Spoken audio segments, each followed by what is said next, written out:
begin our series of public hearings in just a moment. We will first take action on the minutes of our previous meeting in November. Is there a motion on the minutes that have been distributed from our last meeting on November 22nd?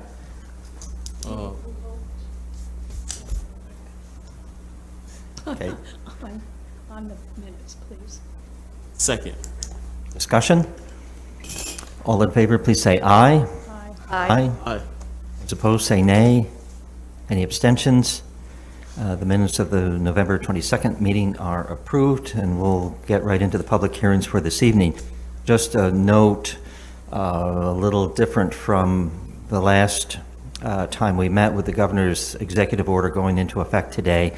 Everyone, of course, needs to be wearing a mask in this room, but as before, we had invited presenters and speakers to take their mask off when they're presenting at the podium. That's not advisable now, given the new executive order. So we ask that even as you're presenting your application to the commission, to please keep your mask on. You might want to speak a little more slowly so that the words come through as clearly as possible. And of course, if we cannot hear something, we'll ask you to repeat it. But we ask that of all the speakers so we can remain compliant with the new order. So with that, we will begin our public hearings. For those who are unfamiliar or new to this process, as each application is announced by a member of our staff, we would ask the applicant or their representative to come forward to the podium, provide your name and address for the record, and then a brief summary of the application that's involved. And following any questions or need for clarification from the commission members, we will invite members of the public who wish to speak in favor of the application to come forward to do so. And following that, we will invite members of the public who wish to speak in opposition to the application to come forward and do that. Where comments are made in opposition, we will encourage the applicant to return and address the comments that are made in opposition. So I think we are, if anyone is here for project SR-0307M3, which is the site plan review for the rooftop antennas at 1654 West Onondaga Street. That application has been withdrawn by the applicant. It may appear later next year on our agenda, and if so, the public will be notified when a revised application is resubmitted to the zoning office. However, if you are here tonight and wish to speak either for or against that application, we would offer you the opportunity to do that, even though there's no presentation being made this evening by the applicant. So anyone here for SR-03-07M3, site plan review for antenna installation at 1654 West Onondaga Street, the Catholic Charities site? Anyone here for that? Okay, apparently not. So we'll move on with our regular schedule, and if and when that application is resubmitted to the zoning office, the same notification will go out to the public as before, and individuals will have a chance to comment on that one either way. So with that, may we have our first application for this evening? Yes, the first public hearing is SB 0438M1. This is a continuation from November 22nd of 2021. This is a special permit modification to a restaurant to modify the floor plan, the site plan, and the signage at 2378 to 2390 James Street. Palace on James LLC is the owner and applicant, and the property lies within a split zoning district of Business Class A and Residential Class A1. Some of the outstanding issues last time were the sign plan and the Preservation Board. A subgroup of the Preservation Board met with the owner on site, and you have an email from Kate Arwater, the Preservation Planner, in your packet. Yeah, go ahead. So I'm Katrina Skinner, my husband and myself, Stephen Katrina Skinner. We reside at 116 Hickok. We own the Palace Theater, and so we are working to repair the wall that has fallen down. So this is, like you said, continuation of the of last meeting. Sorry, I'm new to this. No, that's okay. I just want to clarify that this is separate from the wall. That was taken care of in early November. Right. So this is for the storefront, the restaurant. Right, it's just that this is really, there wasn't changes, so it's more like you had mentioned last time that it is more forgiveness for thing, and I'm not even sure, because we have gone through the plans, so we're trying to update what the city has on hand. The questions that came up at the last meeting had to do with the signage for the cafe. The cafe did spend the money to take down the cafe logos that were along the front of the building, and when I met with I call them historical, but the Landmark Preservation Board, they said that everything looks fine as it is now. They would prefer that when we redo our signage, that we have a signage plan as a building where the signs come off the building and hang up. So as the signs are in disrepair or as we need to replace them, they would like it to follow a sign plan for the building, and that was what they had discussed. Does that kind of cover everything that we needed to? Did everyone get, because the letter that was in there?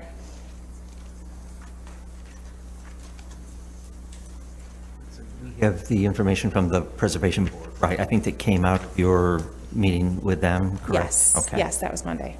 Okay. Are there questions for the applicant? No. Okay, thank you very much. Okay, thank you. Are there individuals who would like to speak in favor of this application? If so, please come forward, provide your name and address and your comments.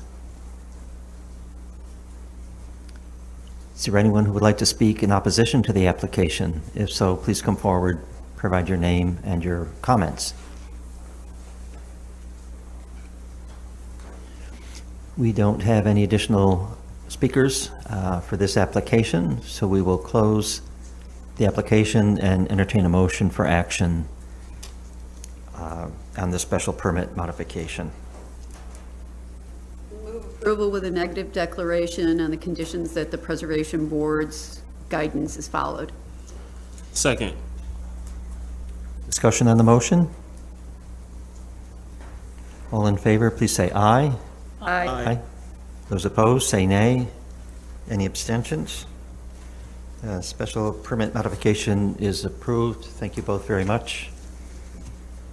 Our next application, please. The next two public hearings are companion pieces. One is a re-subdivision, it's R2156, and the other is a project site review, PR2124. These are also both continuations from November 22nd of 2021.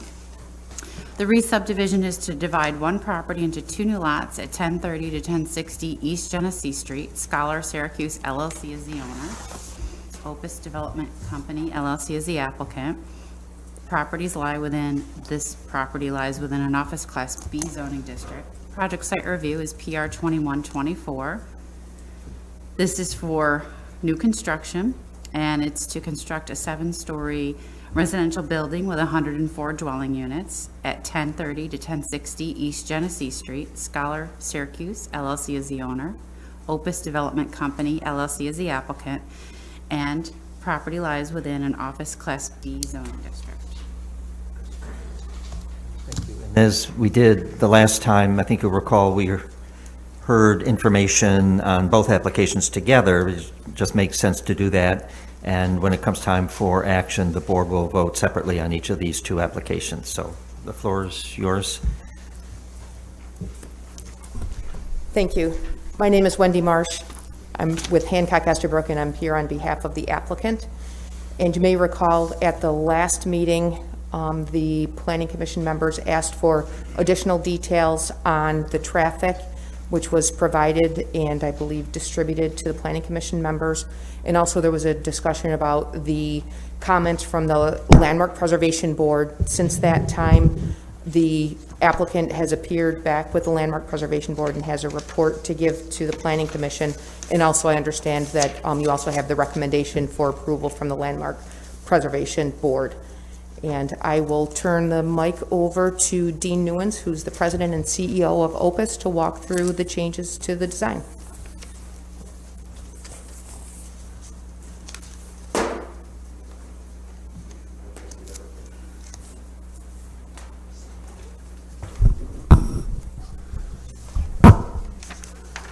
Good evening, Commissioners. Nice to see you all again. Dean Newens, 10350 Bren Road, Minnetonka, Minnesota.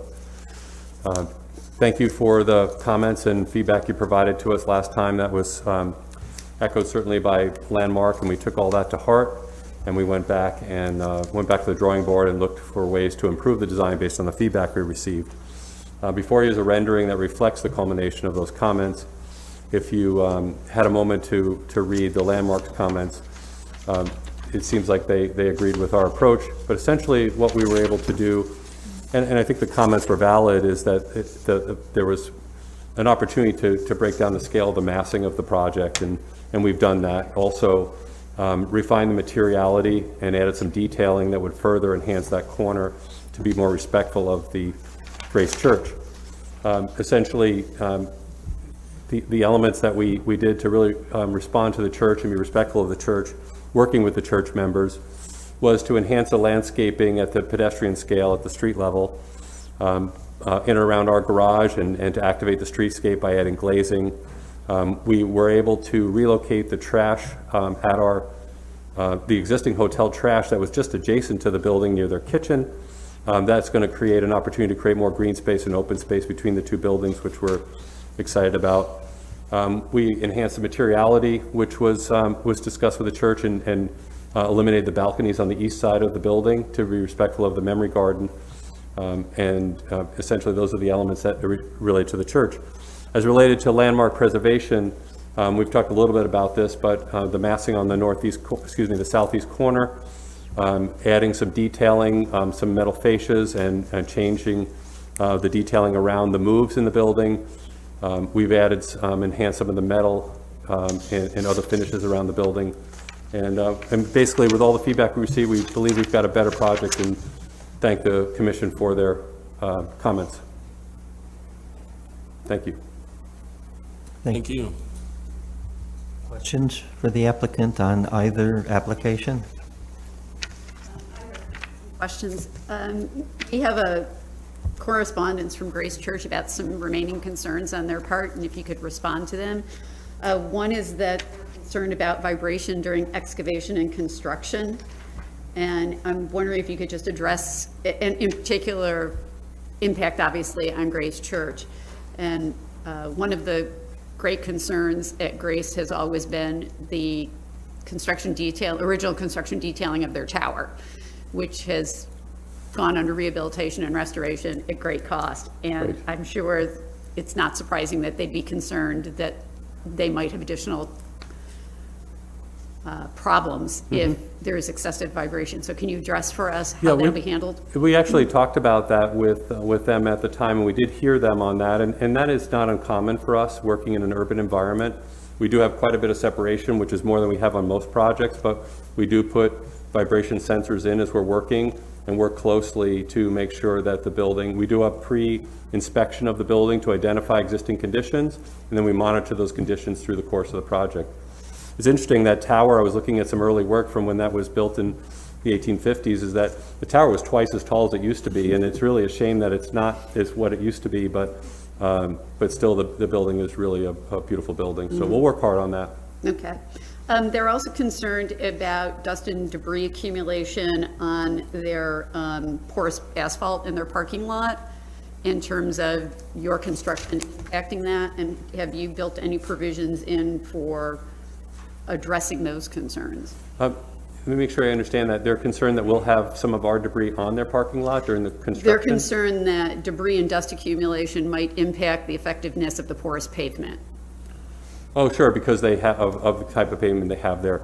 Well, I would just go back to the comment that we work very closely with our neighbors through the construction period. We have pre-construction meetings with them and identify what the issues are, and to make sure that we're being cautious with those elements.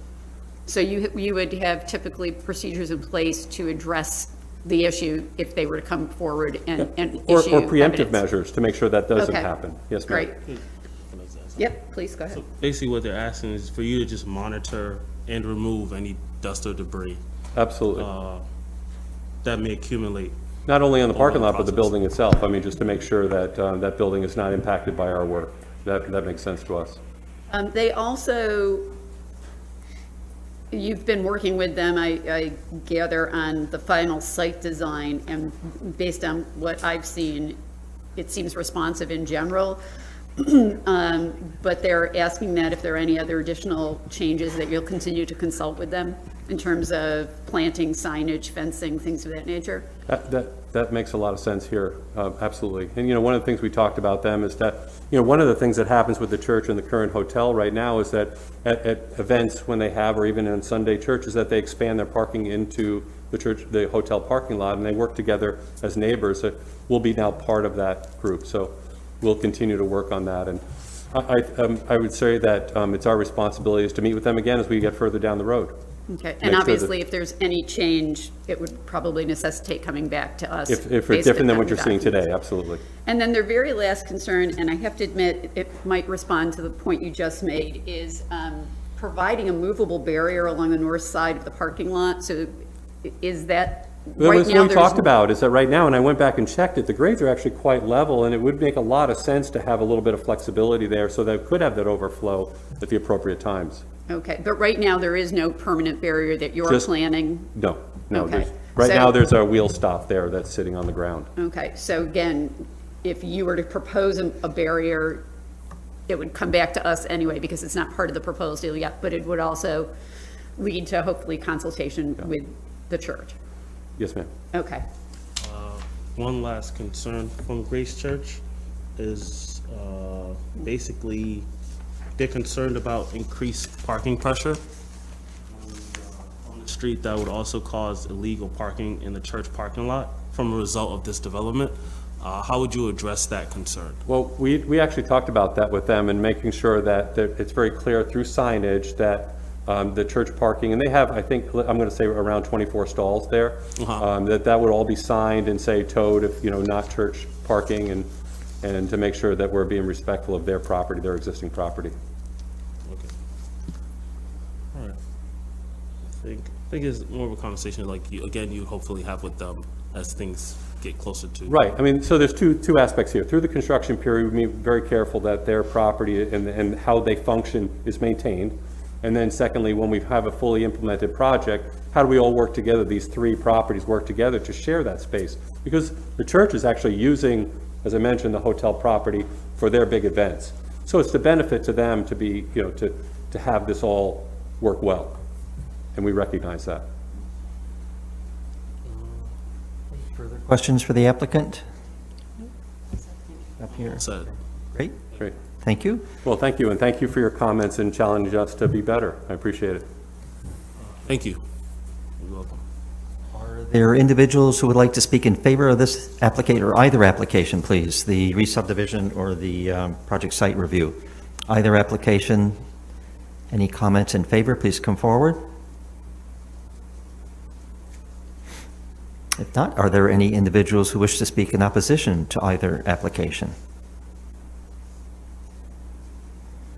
I don't see anyone moving to the podium, so I think we've heard from all those who wish to speak tonight on either application. We'll close both public hearings and one by one entertain action on each of these two applications. First, the re-subdivision.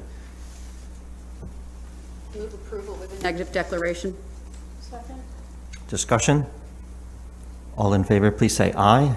Hey, Oh, are you imposing any conditions by Grace Church or anything by the transportation planner that you want to? On the re-subdivision? I think on the site plan. Oh, okay, gotcha. See, I'm Might be- jumping ahead. There may be something, not the next one. I knew you wouldn't forget. Of course. Except I forgot where we left off. So let's do this again. All in favor, please say aye. Aye. aye. Those opposed, say nay. Any abstentions? So the re-subdivision R-21-56 is approved. Now we'll take up the possible action on the project site review. So this is PR 21-24. Is there a motion?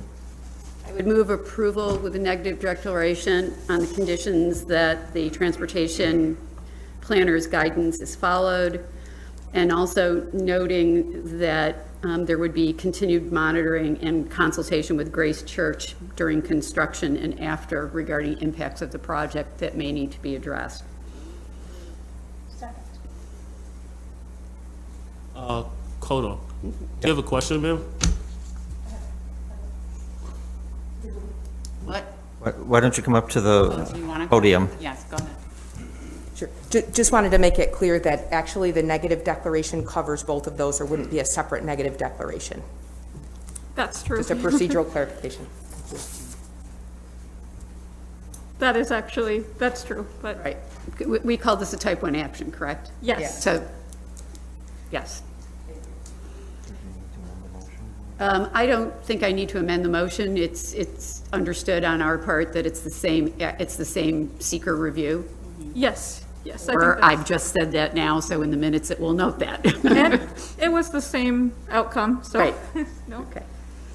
And we're still in discussion? Yes, yeah. I would just like for the record to also thank the applicant for working with the Preservation Board to modify the design of the building so that it does have less impact. And I also appreciate the photo simulations that were at grade level. It better shows the likely impacts of the new construction on the neighborhood and in particular on Grace Church. So thank you for that. Further discussion? If the discussion is over, then all those in favor of the motion, please say aye. Aye. Those opposed, say nay. Any abstentions? And the project site review, PR-21-24, is also approved. Thank you both very much. Our next hearing.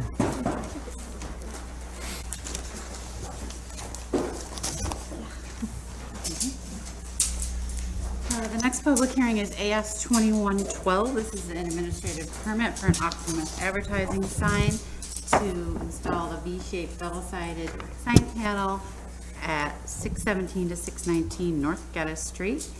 JT Pichot Realty LLC is the owner, Park Outdoor is the applicant, and the property lies within a commercial class A zoning district. And if the commission recalls, this was, the previous submittal was denied without prejudice. Good evening. My name is Steve Frank, and I live at 5318 State Route 80 in Tully. And before I begin, I just want to make sure that every member of the Planning Commission has a complete copy of our application as well as subsequent submittals from our council. I think we do. Is there anything that arrived late that we haven't seen? Is there a site plan? I didn't see one in my package. Yep.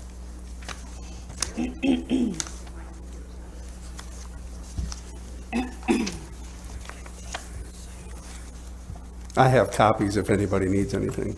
Well, the site plan, my tablet's slowly opening this. I just don't recall seeing a detailed site plan.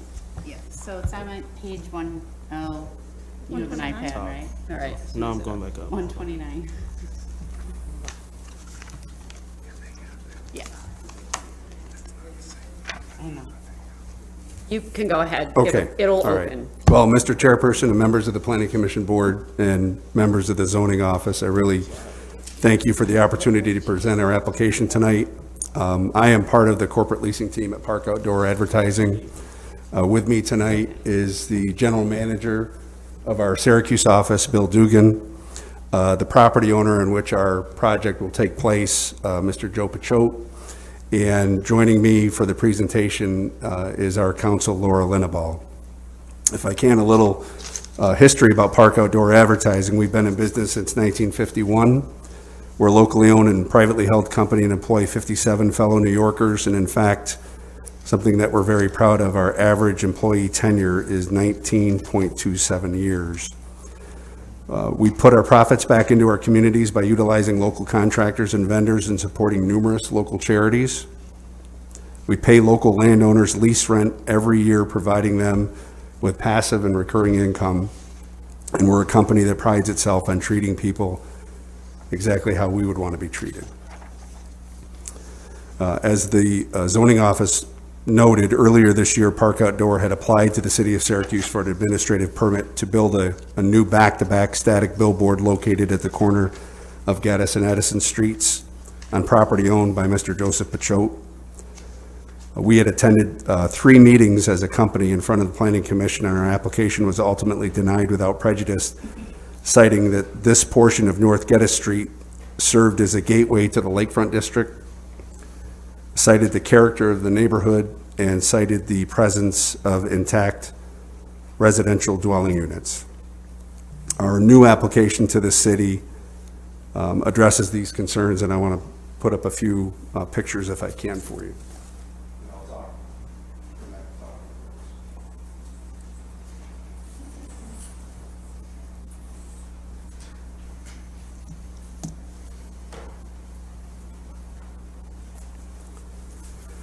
So number one, as part of our application, Park Outdoor will agree to replace the sidewalks on the corner of Edison and Gaddison Street, or Edis and Geddes Streets rather, utilizing the city's sidewalk assessment program. Additionally, Park Outdoor will install landscaping at this location, helping to improve the look of that vacant lot and certainly lessen the impact on the surroundings. Number two, Park Outdoor, in the spirit of cooperation with the city of Syracuse, as a one-time concession, will agree to remove a billboard currently located in the city's Lakefront District at 512 State Fair Boulevard as a condition of approval for this application. Additionally, in a letter from the Office of Zoning Administration dated November 23rd, various city departments had reviewed the application and provided their comments. I'd like to go through those comments. The DPW transportation planner noted sidewalk replacement, access point, and overgrowth will be resolved, which is acceptable. They also noted that the sidewalk being pulled should be a requirement of any approval to ensure the work is completed. Since we'll be utilizing the city's sidewalk assessment program, the city's assured that we'll replace the sidewalk and will certainly provide any notice of completion if necessary. The DPW Street Repair Department had no concerns. The DPW Sewers Department stated that all utilities must be located and protected prior and during construction, and on any job like this, Park Outdoor will always request an underground utility search. We'll make sure that all utilities in the area are located properly and certainly protected during any construction. The Engineering and Design Department from the city noted no impact to the city right-of-way. They wanted to make sure that we as an applicant gather all the necessary permits for construction. And also, due to proximity to 690, we as the applicant need to verify with the Department of Transportation. As is the case with most of our construction projects, we first obtain a lease with the landowner, which we've done with Mr. Pachote. We would then get all the necessary approvals from the local municipality, which in this case would not only be the administrative permit we're asking for from the city, but also the subsequent building permit, which would be subject to this approval. And then lastly, a Department of Transportation permit. If we receive approval tonight from the city, we would then apply to the New York State Department of Transportation for a permit for an off-premise sign there. The City Department of Mapping said no impact on mapping division assets in the area, and traffic control for the City Department said no issues. Lastly, I want the Planning Commission to know that Park Outdoor Advertising donates approximately $250,000 in advertising every year to local organizations and charities. As part of our application packet provided to the city, you'll see letters in support of Park Outdoor from organizations like the Make-A-Wish Foundation, the Food Bank of Central New York, the Upstate Foundation, Interfaith Works, and the Downtown Committee of Syracuse. At this point, I'd like to turn our presentation over to our counsel, Laura Linneball.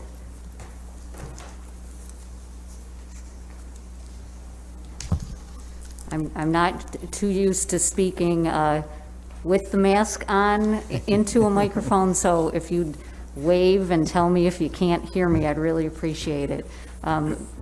I want to say good evening to the commission and thank you for hearing me and my client. My name is Laura Linneball. I'm the managing partner of Wilder and Linneball, and I'm here to speak on behalf of Park Outdoor regarding their application for a double-face sign at 617 through 619 Getty Street. Now, I know this commission wants to be fair and to treat similar applications similarly. I know during the last meeting about this that was brought up by one of the members, and I appreciate that.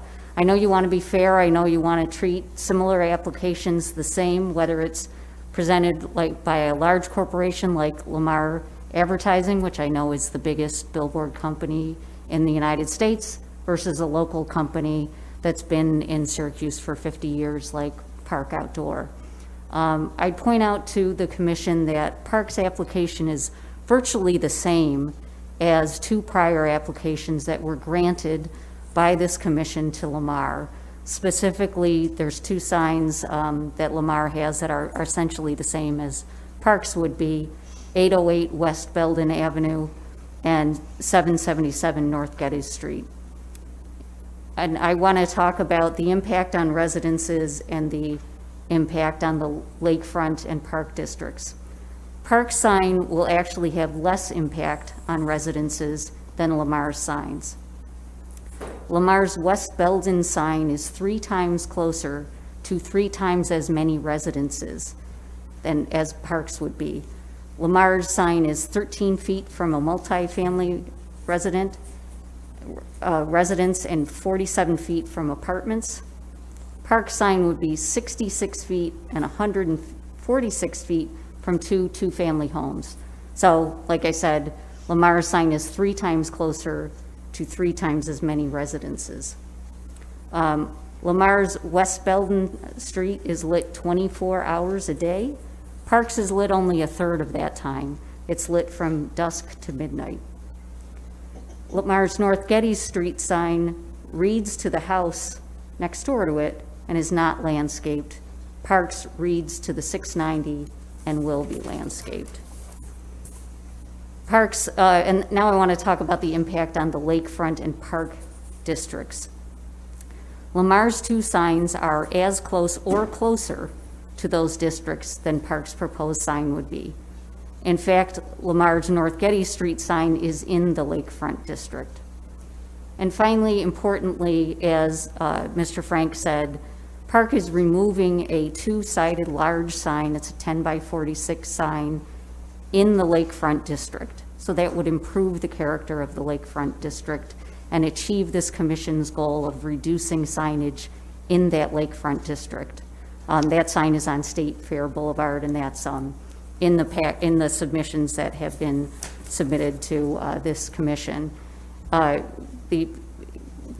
was the September 13th application, and then my office had submitted letters on October 12th, 13th, 8th, and November 4th. I had talked to your counsel, and she assured me that you had all of the submissions. So if there's anything you don't have or any questions that you'd like to ask, we'd be happy to entertain them. And again, we really thank you for your consideration and your time. Thank you both for the presentation tonight. Let's pause here and see if there are any questions from the commission members in terms of clarifying the application that's before us. Are there questions? So my first question has to do with regards to the sidewalk. It talks about the access point and the overgrowth that you mentioned, sir. It also explains here that a more detailed plan would be required for that permit. And So, yeah, that would be subject to the approval tonight. And the plan that we put forward, we would, the city's sidewalk assessment program, as stated in the last application, and would do the same here, we would not want to replace that sidewalk until our work was complete. And then once the sidewalk was installed, that is using the city's program, and the city would provide the plan that would come with the actual sidewalk. As far as any curb cuts or entry points of entry, if the city would need additional plans for that, we'd be happy to give that information at that specific time. But for now, it's just a matter of showing you that we would utilize the sidewalk assessment program and then certainly the landscaping as well. Okay. And then my last question is for your colleague. She explained on her opening statements that obviously, yes, we do aim to be fair as a commission, as a board. However, though, you said that this proposal is very similar to a prior proposal, correct? It's very similar to two sign permits that were granted to Lamar Advertising at 808 West Belden and 777 North Getty Street. Okay, I pose this question only because I would like for you to just expound on what's similar about it, because most of what you said prior to just now, you explained how they're different and how yours is the third of the 24 hours that the other sign was. So you just basically explained to me, in my opinion, differences and not similarities. Okay. So could you give me more similarities, please? The similarities are that they are the same size, the signs. They are in the same districts, except for Lamar's North Getty Street sign is actually in the lakefront district, but they're both in districts where billboards are expressly permitted. The reason why I'm saying that park sign actually has less impact on residents is my understanding that the previous denial was based in part on the effect on residences. Park sign has less impact. So if you're talking about that the commission wants to deny this application because of the impact on residences, you would want to make sure that you're denying similar applications. Lamar's signs actually have more impact, so they're more detrimental to to the extent that any of them are detrimental, it's actually closer. So ours would have less impact. So that's how they are similar. And our application is similar to Lamar's in that we are removing a sign, as did Lamar in the West Belden application.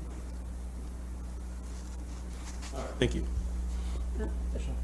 I still have a question about the site plan. So the drawing I'm looking at looks exactly like the last time I saw the drawing. So there's the screening you're proposing, I don't see any of that on a drawing anywhere. I'm sorry. So do I not have what everybody else has? Yes, there's no landscaping on the site plan. It's a superimposed, Yeah, there's that Photoshop thing, but so there is not an updated site plan that shows your proposal? That shows the landscaping? Correct. No, that's just in the illustration. I'm sorry. You could submit. Certainly, we could submit a site plan that would show the landscaping to be done if that's what you would need.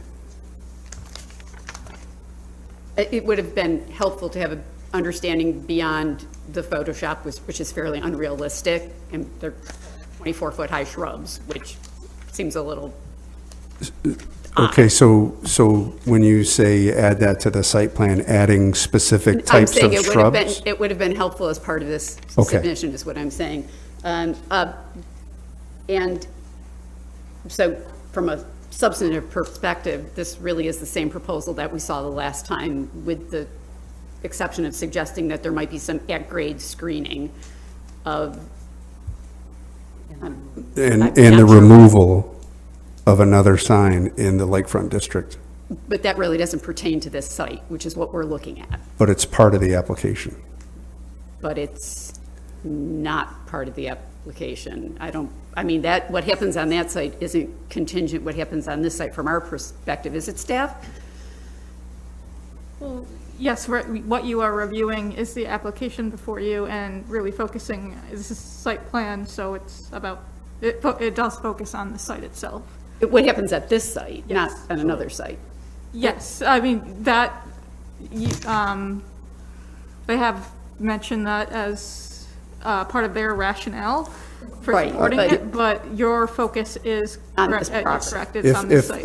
If I can add, if I can, as I had stated, we'd been here 3 prior times before that denial.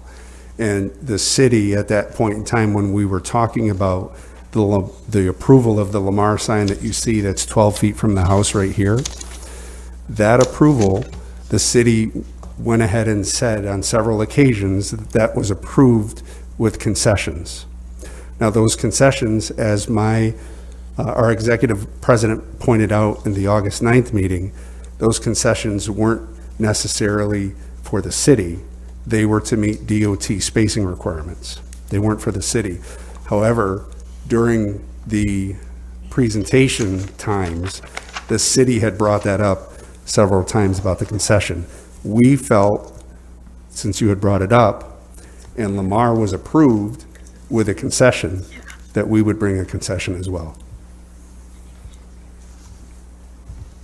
I can't say that right now I remember this particular application or any of the facts that relate to it, so I'm really focused on this. Okay. And again, it seems as though substantively, it's the same proposal with the exception of possibly doing some landscaping at grade, which may or may not be sufficient to impact the kinds of concerns that we were talking about. But again, it's just that it's not really here for us to evaluate. If I may well- just, oh, I'm sorry, didn't mean to interrupt. No, go ahead. If I may just point out the resolution for the 808 at West Belden Avenue, that's on 169 of, which I know you have your tablets. Yeah, the last whereas on the first page of that resolution does indicate the reason for the removal.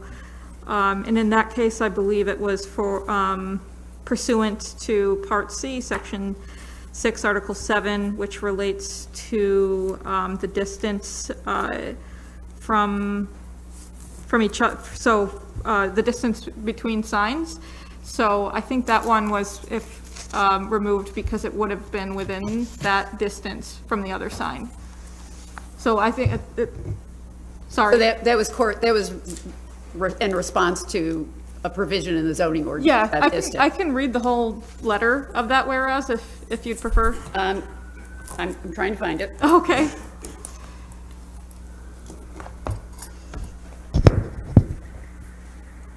The last whereas. That is correct on page 1 of the resolution.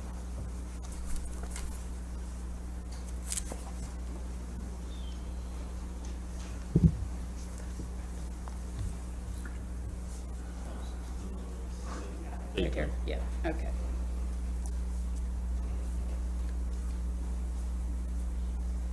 So again, the removal was in response to one of our zoning requirements. Yes, Okay. in order to have, if I'm stating this, in order to put that new sign in, they would have had to remove the sign that, they had to choose which one they They wanted. could only have one. Yeah. There you go, okay. And if I could expound a bit on what Mr. Frank said, at the hearings that he had appeared at previously, there was extensive discussion about, the concessions that Lamar made by removing this sign. And after speaking with your counsel, and there was a lot of questions with the Parks representative about, wasn't there anything else that Park could do? Anything else that they could do to lessen the impact? So in keeping with, Lamar's application and to make it even more similar to Lamar's, Park decided that they would make the concession of removing a sign as Lamar did. And so that was submitted with The issue my- with Lamar is that the distance between the two signs was in violation of one of the requirements of the zoning ordinance. It was. That's not a case with the sign you're proposing to remove. Right. It has no impact on this decision. Well- You're offering it, but it doesn't really have any impact regarding that same piece of the zoning ordinance. They're not within 500 feet of one another. They are not. Okay. It was solely a concession to, Right. because one of the concerns that this commission had talked about was the impact on the lakefront district and that you were trying to decrease, one of your goals was to decrease signs in the lakefront district. So as a concession, even though it is not required by the code, Park proposed to remove a sign. No, I understand that. I'm just saying, it's not like the Lamar situation, which was a requirement. What they were trying to do is deal with a requirement in the zoning ordinance. It's just not a parallel situation, that's all. Well, I guess I would say it was removed for a different reason, but they both had removed signs, Lamar and Park. My guess is Yeah. if Lamar could have had both of them, they would have had both of them, but the zoning ordinance says they couldn't, unless we granted them the waiver, which, and actually, I Perhaps, don't yeah. even think we can grant a waiver for that, if I'm not That- mistaken. No, that would require a Right. variance of some sort in order. Yeah, that's what I Well, thought. actually, not for signs, so they Can't can't. even apply. Yeah, sorry, correction on that. They would not even be entitled to a variance for that. Right, that's what I thought. So they really didn't have a choice. It was one or the other. So anyway, that has nothing to do with this. Okay, I'm all set. Thank you. Additional questions for the applicant? Good. Okay. Thank you both very much. Thank you. Thank you. Are there individuals who would like to speak in favor of this application? If so, please come to the podium, provide your name and address and your comments.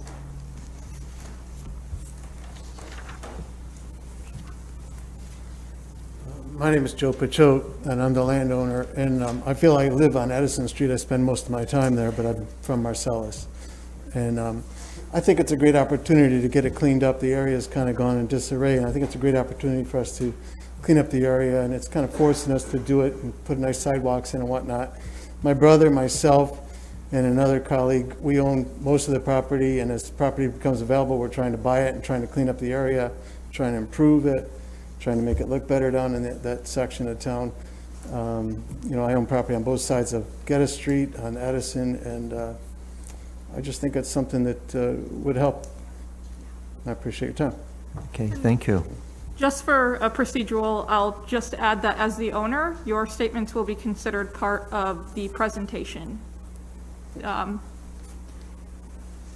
Thanks for the clarification. Are there other individuals who might wish to speak in favor of this application? In favor? AS-21-12.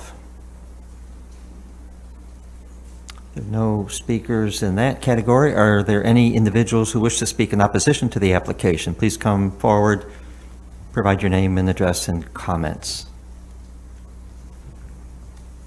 I don't see anyone rising to speak in opposition.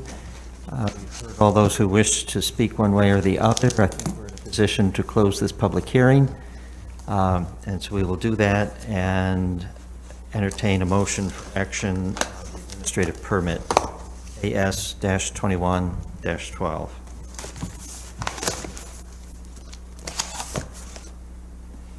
I move denial of the application with a negative declaration. No, because it's No. a denial, but with or without Right. prejudice, I'll add. I guess without prejudice. It's basically the same application, so without prejudice. Second. Discussion?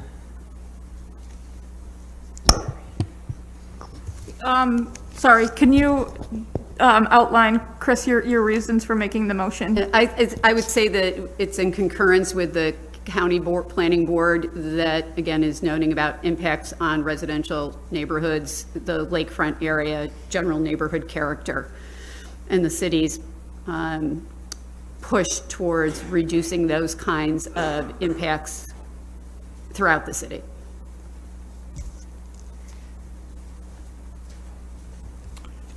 Discussion on the motion? There's no discussion, then those in favor of the motion as presented, please say aye. Aye. Aye. Those opposed, say nay. Any abstentions? The motion carries. The permit is denied. As mentioned at the outset of the meeting, the next item listed on our agenda will not be presented tonight. It's been withdrawn by the applicant here for the project at Catholic Charities on West Onondaga Street. Yes, SR 0307M3, this is at 1654 West Onondaga Street, the site plan review for an antenna to modify an existing rooftop antenna array by Catholic Charities is the owner. Cullen Morgan Centerline Communications LLC is the applicant, and it lies within a residential Class B zoning district. The applicant has emailed us in writing. Does that make sense? The applicant has emailed us that they wish to withdraw at this time, and they will be back with a different plan. So if anyone is here for that, that has been withdrawn.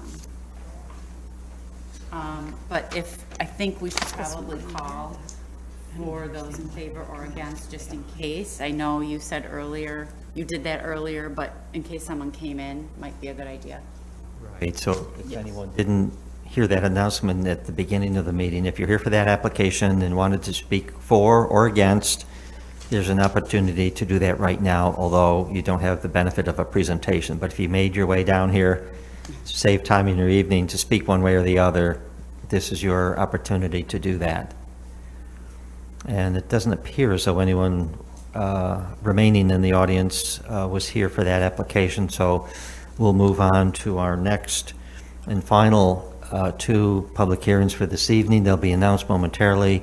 We will entertain a presentation on both of them since they're companion cases, but as always, when it comes time for action, we will act independently on the two distinct applications that are on the docket tonight. So, Yes, and the next two applications are companion pieces. The first is a re-subdivision, is R2157, and the second is a special permit for a restaurant. And the re-subdivision is to combine two properties into one new lot at 962 East Brighton Avenue and 555 East Seneca Turnpike. Brighton Ave Gas, Inc. is the owner, and Mike McCracken is the applicant. Properties lie within a business Class A zoning district. The companion special permit case is SP 2112. This is for a restaurant at 962 East Brighton and 555 East Seneca Turnpike. Brighton Ave Gas, Inc. is the owner, and Mike McCracken is the applicant, and both properties lie within a business Class A zoning district. We did receive comments from Bowler Engineering that we're responding to the city departmental comments. And thank you. sir, the floor is yours. Great. Good evening. My name's Tim Freitag with Bowler Engineering, here on behalf of the applicant Hospitality Syracuse, Inc. The applicant representative, Mike McCracken, is here alongside me tonight for this presentation. We're here in pursuit of re-subdivision, site plan, and special use permit on the subject property of 962 East Brighton Avenue.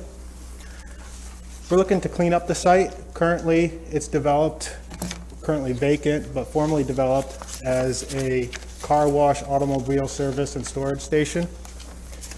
There's an existing, a little over 5,000 square foot vacant building on site with associated parking and pavement that is proposed to be demolished and removed to allow for our proposal. We're proposing a 2,650 square foot quick serve restaurant with drive-through activities. We'll have approximately 32 parking spaces on site. Overall, we'll have about half of the site developed with impervious area, and then the second half of the site's going to be remaining green space and buffer area to our neighbors. We lie within the BA local business zoning district, where a quick serve restaurant is permitted, subject to site plan and special use permit by this planning commission. Access to the site is proposed to remain consistent with what's out there today. We'll have a full access drive both to East Seneca and East Brighton Avenue, along with a egress for a right out only movement at the drive-through exit. Approximately, 60% of the business goes through the drive-through, so this allows us to provide access for those traveling right out onto East Brighton, utilizing the drive-through to exit and not have to recirculate back through the parking lot out to the full access drive movements. This project will result in a little over an acre of property disturbance. We'll be preparing a full stormwater pollution and prevention plan to treat and mitigate stormwater on site.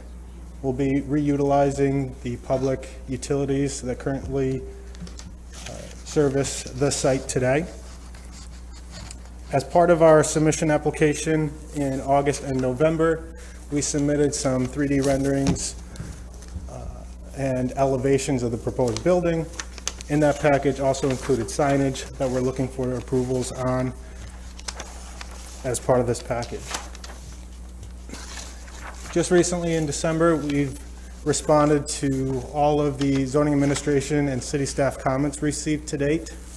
As a result, 4 waivers were identified that we are pursuing as part of our application request. Those are summarized in that December 10th response to comments letter. In summary, those waivers include the curb cuts. It was recommended that the curb cuts be consolidated, as only one 24-foot wide curb cut is allowed per city standard. Here, uniquely, this is essentially a corner lot where it has 2 frontages, so we have access to both frontages. And then, as I discussed earlier, we just have that third egress for the drive-through lane, and it's a right-only movement, which is the safest movement you can get out to the highway system. Signage is the second waiver. Again, on the building elevations, you can see some representation of the signage and how it blends in well with the architecture of the building. We'll have signage out at both entrance drives to mark the location for entrance into the site, since again, the building will sit a little bit further off the road, so we want to make sure that our guests have clear identification of where to turn into and access the site. The third waiver is for sidewalk up along East Seneca Turnpike. It was requested sidewalk be along both frontages. However, further review, we don't believe sidewalk up along East Seneca Turnpike is appropriate. Right now, there is sidewalk on the opposite side of East Seneca Turnpike, and if you go out there, there's a pretty good grade differential and challenge as you drive away from the intersection of East Brighton and Seneca on East Seneca Turnpike. It drops in grade, it's pretty steep, and it goes further underneath the 81 interstate overpass. Leading sidewalk over there did not seem ideal. We spoke to city representatives and city staff in this regard at our pre-application workshop, and it was debated a little bit. They thought it was best that we would bring it up tonight and talk about it here further with the Planning Commission to make sure that no sidewalk is in alignment with the sidewalk goals of the city. And fourth, and the final waiver requested as part of this application is the drive-through is not allowed within 200 feet of a residential zoning district. Off to our west, the neighboring property is a residential district. Our site layout does encroach into that 200-foot setback for the drive-through. However, we have supplemented that landscape strip with substantial landscaping that was submitted in our December 10th resubmission package. There's an updated landscaping plan there. It's thick hedgerow of arborvitaes and approximately 6 to 7 foot tall retaining wall that will further buffer that impact to that residential property. We also included in our response a letter in support from that property owner. So the applicant did go to that neighbor and talk to them and make sure that they were okay with what we were proposing to do. All the other comments from city staff, the zoning administration, and those letters we were able to address. We'll continue working with the city arborist on the landscaping package that was requested in that zoning administration letter. So at this point, Commissioner, I'll turn it back over to you and the Planning Commission for any further questions or comments. There probably are a number of questions, I'm guessing, on this, but for starters, you mentioned 4 waivers required. We have a report that said there are actually 9 that are needed. I'm wondering if you saw that information as well. Now, 3 of the 3 of the 9 that we have on our report are related to signage, and you may have lumped them all into one waiver, potentially, but Yeah, I've where not the- seen that report. So that, where the commission can authorize a waiver or recommend a waiver, we need to hear a justification from the applicant. I think you've addressed the signage one. Let me run through what else we have. With waiver of driveway with requirement. The site plan shows a Brighton Avenue driveway with 28 feet, and a curb cut of 40, whereas the regulations say driveways should not exceed a width of 24, nor a curb cut of more than 30 feet. So that's one of the 9 that we're looking at. In addition, the plan does not show any curbing around the proposed stormwater management area. And so if there is no such curbing, that would require a waiver. We have 3 waivers pertaining to signage. My suspicion is you lump them into one, but we have them separated out as 3 distinct waivers, and it would be treated that way when the board comes to acting on this. And then we had one waiver of side yard treatment requirement. A screen shall be provided adjacent to either residential or office district or uses. I think you addressed that one. And let me scroll down a little bit further. And the next one talks about sidewalks at least 5 feet in width needing to be installed, and it says the site plan does not show the required sidewalks. I think you just momentarily ago talked about the sidewalks. The next 2, the final 2, one relates to waiver of drive-through service location requirement. No restaurant with provisions for drive-through windows, carry-out service counters, and/or deliveries to customers shall be placed within 200 feet of any residentially zoned district. And obviously, this restaurant's within the 200 feet demarcation. And the final one that we have pertains to a waiver of arterial frontage requirement, where the regulations stipulate a minimum of 150 feet of frontage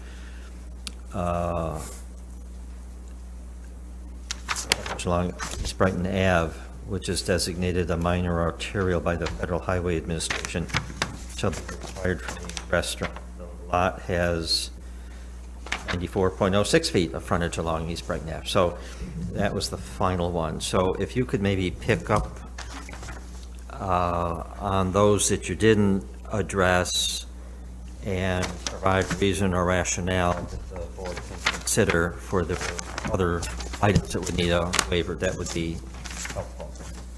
Sure, and thank you for that clarification. It looks like, yes, I did combine some of those in my discussion. Our response letter from December 10th actually does walk through a response to each of those items, and that was listed in response to an email from Mr. Harrop dated 12/1, and that might be the same list of identified waivers that you just ran through. So I can touch on some of the others that I didn't already address in my presentation. The driveway width, that is the driveway width out to East Brighton Avenue.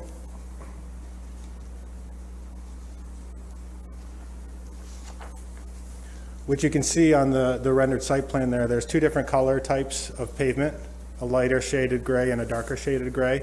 The lighter shaded gray is existing to remain. That's a shared access drive with the gas and fueling service station at the intersection, at the signalized intersection of East Brighton Ave and East Seneca Turnpike. So we're not proposing to repave or remove or make any modifications to that access driveway. We're proposing to connect to the existing. We'll be improving it as far as striping, stop signage, and a sidewalk, but we're not reducing the width by any means. We also ran some truck turning modeling that requires that extra width to get our delivery vehicles in and out of our site. And I would assume the gas station uses the same access for deliveries and some service utility vehicles, given that their only access is right at the intersection, closer to the signal, that might be harder for those vehicles to get into. So the proposal would maintain that the East Brighton vehicular entrance is still going to be accessible to the corner property? Correct. There will be shared access agreements in place for that, allowing for that.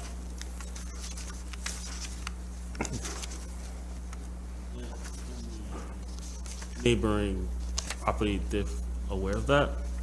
It's a requirement from the neighboring property. They have rights to it today, and our client is in contract to purchase the property that they're developing, conditioned on granting permanent access rights for that. Okay. And it's a good access management strategy, providing shared access, especially for, this is more of a benefit for the gas station than it is for the future tenant here, which if I didn't disclose, is Taco Bell. The gas station's access drives are very close to that signal, where oftentimes traffic backs up and hinders people from leaving. So it's a good traffic safety precaution to allow access to that driveway. Gotcha. Without that access, I would assume that they would not be able to get additional vehicular access on East Brighton, so hence the question. Yep. It's just too close to the intersection. That's right. And then the same, obviously, on Seneca Turnpike. Can you address more specifically why you need the extra vehicular exit for closer to the drive-through, since there is virtually no pedestrian access on the site at that point, given where your parking is? Why not simply use the two-way entrance that you have for exit? Yep.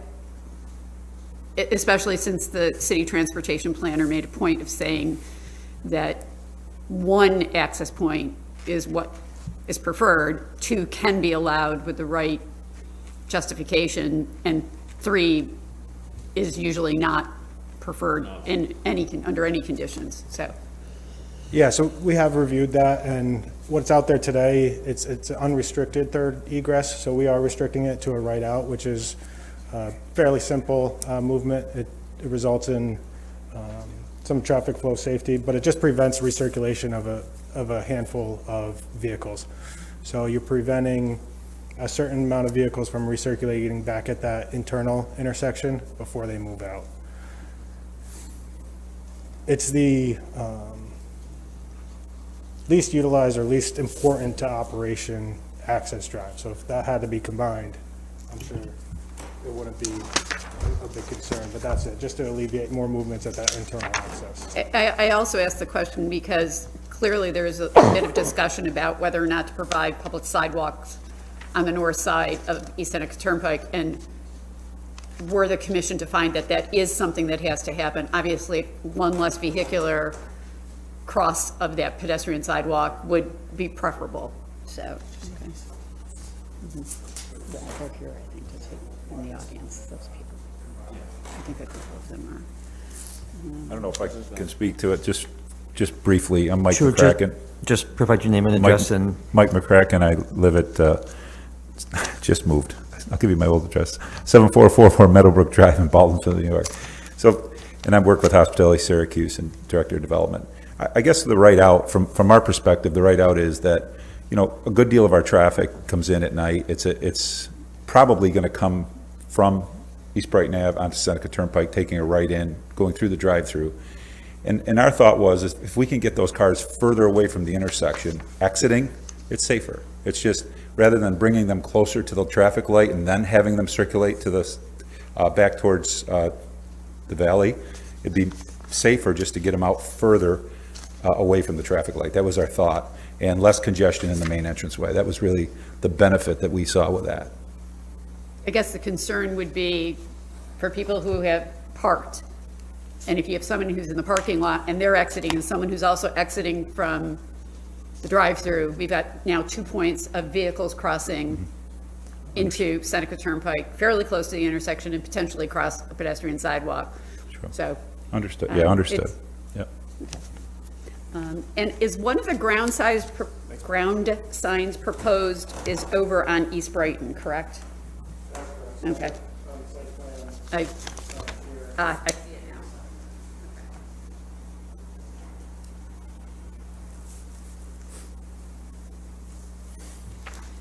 now. I have a question for staff. One more sign question for staff. It's the logo on the directional signs that is the issue, correct? Not the directional signs themselves, but the fact that the logo ends up on them. So that could be a relatively easy fix from a waiver perspective. We could take care of that. Okay.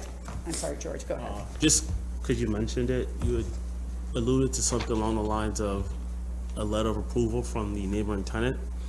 I didn't see that here, but you brought it up. Yeah, sure, I can speak to that. It was in response, No, not what is it in response to. You said that you had one, correct? Is it in here? I don't remember seeing it. That's all right. I'm usually the one who can't find it. the letter I just handed you was attached to the December 10th response to comment summary as well. And I'll just continue through the waiver list. Yeah, that I we know had gone through. we interjected some questions and want you to Great. return to the waiver list. So we just discussed the drive-through width request. Curbing around the stormwater, we no longer need a waiver for that. We summarized that we can provide the requested curbing.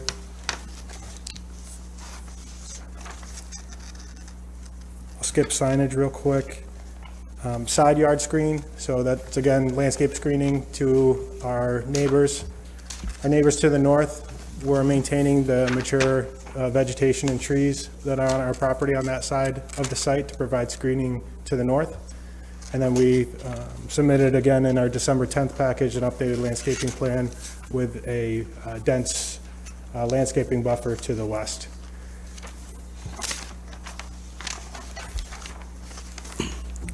Sidewalks required to be 5 foot wide, so we're complying with that requirement now at the city's request, so we could remove that waiver as we're proposing a 5 foot sidewalk up along our frontage. We're still seeking the waiver for the sidewalk along East Seneca. The drive-through service location within 200 feet of the residential district. I touched briefly on that again in my presentation, but that goes back to the side yard buffering that we're proposing, the landscaping, shrub row, evergreen shrub row with arborvitaes, the retaining wall, and we also supplied the letter from the abutting neighbor who this directly impacts, showing their supports of the application and the site plan within that 200-foot buffer. And then the arterial frontage width, that's an existing nonconformance based on the tax lot and the parcel. So we're not proposing to change that at all. It's just an existing nonconformance that we responded to in our December 10th letter. Thank you for taking the time to walk through each of those. That's helpful for us to hear. My pleasure. Thank you. Additional questions, either for the applicant or of the staff, as might be appropriate? None? Okay, thank you very much. I would like to ask if the applicant could touch on the proposed lot configuration with respect to the re-subdivision application.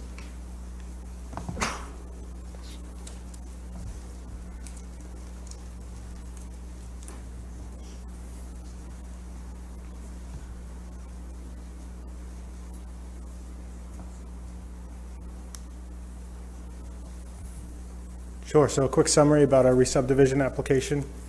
You can see in front of you an aerial, the overall boundary in the black bold outline with the crossed hatch striping. And you'll see within that boundary a dotted dashed line that represents the division line between two parcels that are proposing to be merged to support this project. You'll notice that the property line does not extend all the way out to East Seneca Turnpike, as there is a portion or sliver of land that is owned by the gas station that separates our parcel from East Seneca Turnpike. We are proposing, which is also part of the real estate transaction deal that's in place, shared access easements across that portion of land for our access drives to East Seneca Turnpike. And in return, like we discussed earlier, there'll be shared access rights to the gas station for our northeastern entrance to East Brighton Avenue.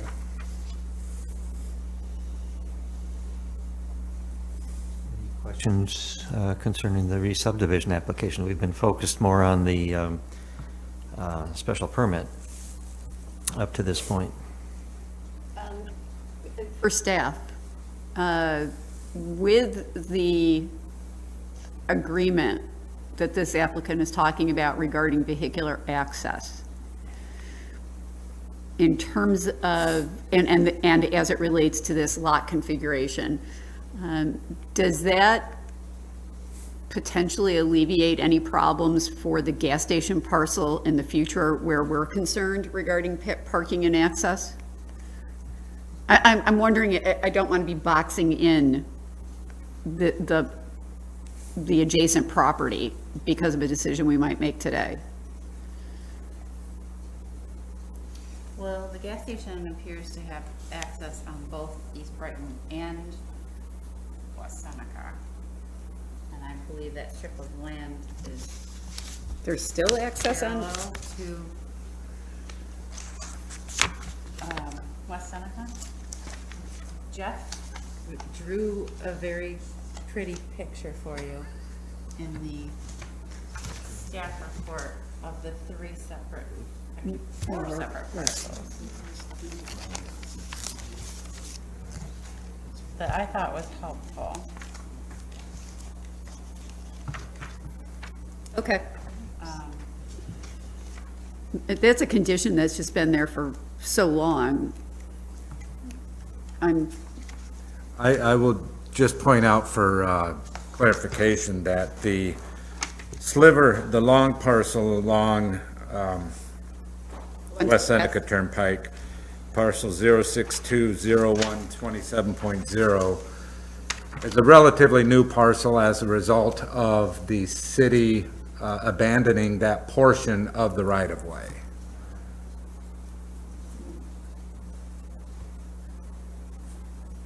Yes.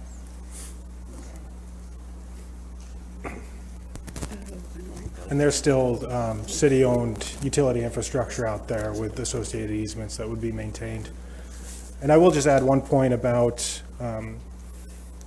good practice with access management as we continue to, make our roads safer, and that's through shared access. You can see the gas station has full access curb cuts very close to the signalized intersection. So providing shared access on our property supports the gas station and makes it a safer movement for the patrons of that gas station, because they can come onto our site and then get back out onto the roadway further away from the intersection where there may be vehicle movements that would restrict access. So we always try to support shared access connectivity whenever possible.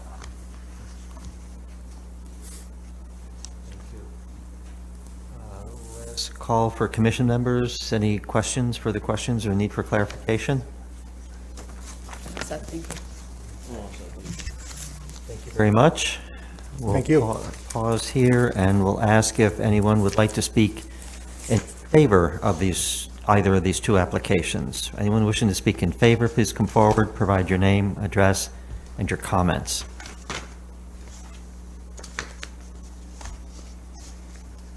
See anyone coming forward for that, and we will now extend an invitation for those who wish to speak in opposition to the application to come forward and do that. Provide your name, your address, and your comments on either application, the re-subdivision or the special permit. We do have 3 emails in opposition that are in your pack. Well, I don't know if they're actually in opposition, but they address concern or raise concern. They're in your packet as well. Would we publicly announce these, or not just we have them, that's it? Well, they are part of the record, but we have one from George Matthews, Carl Sherrick, and Elizabeth Handler. Okay.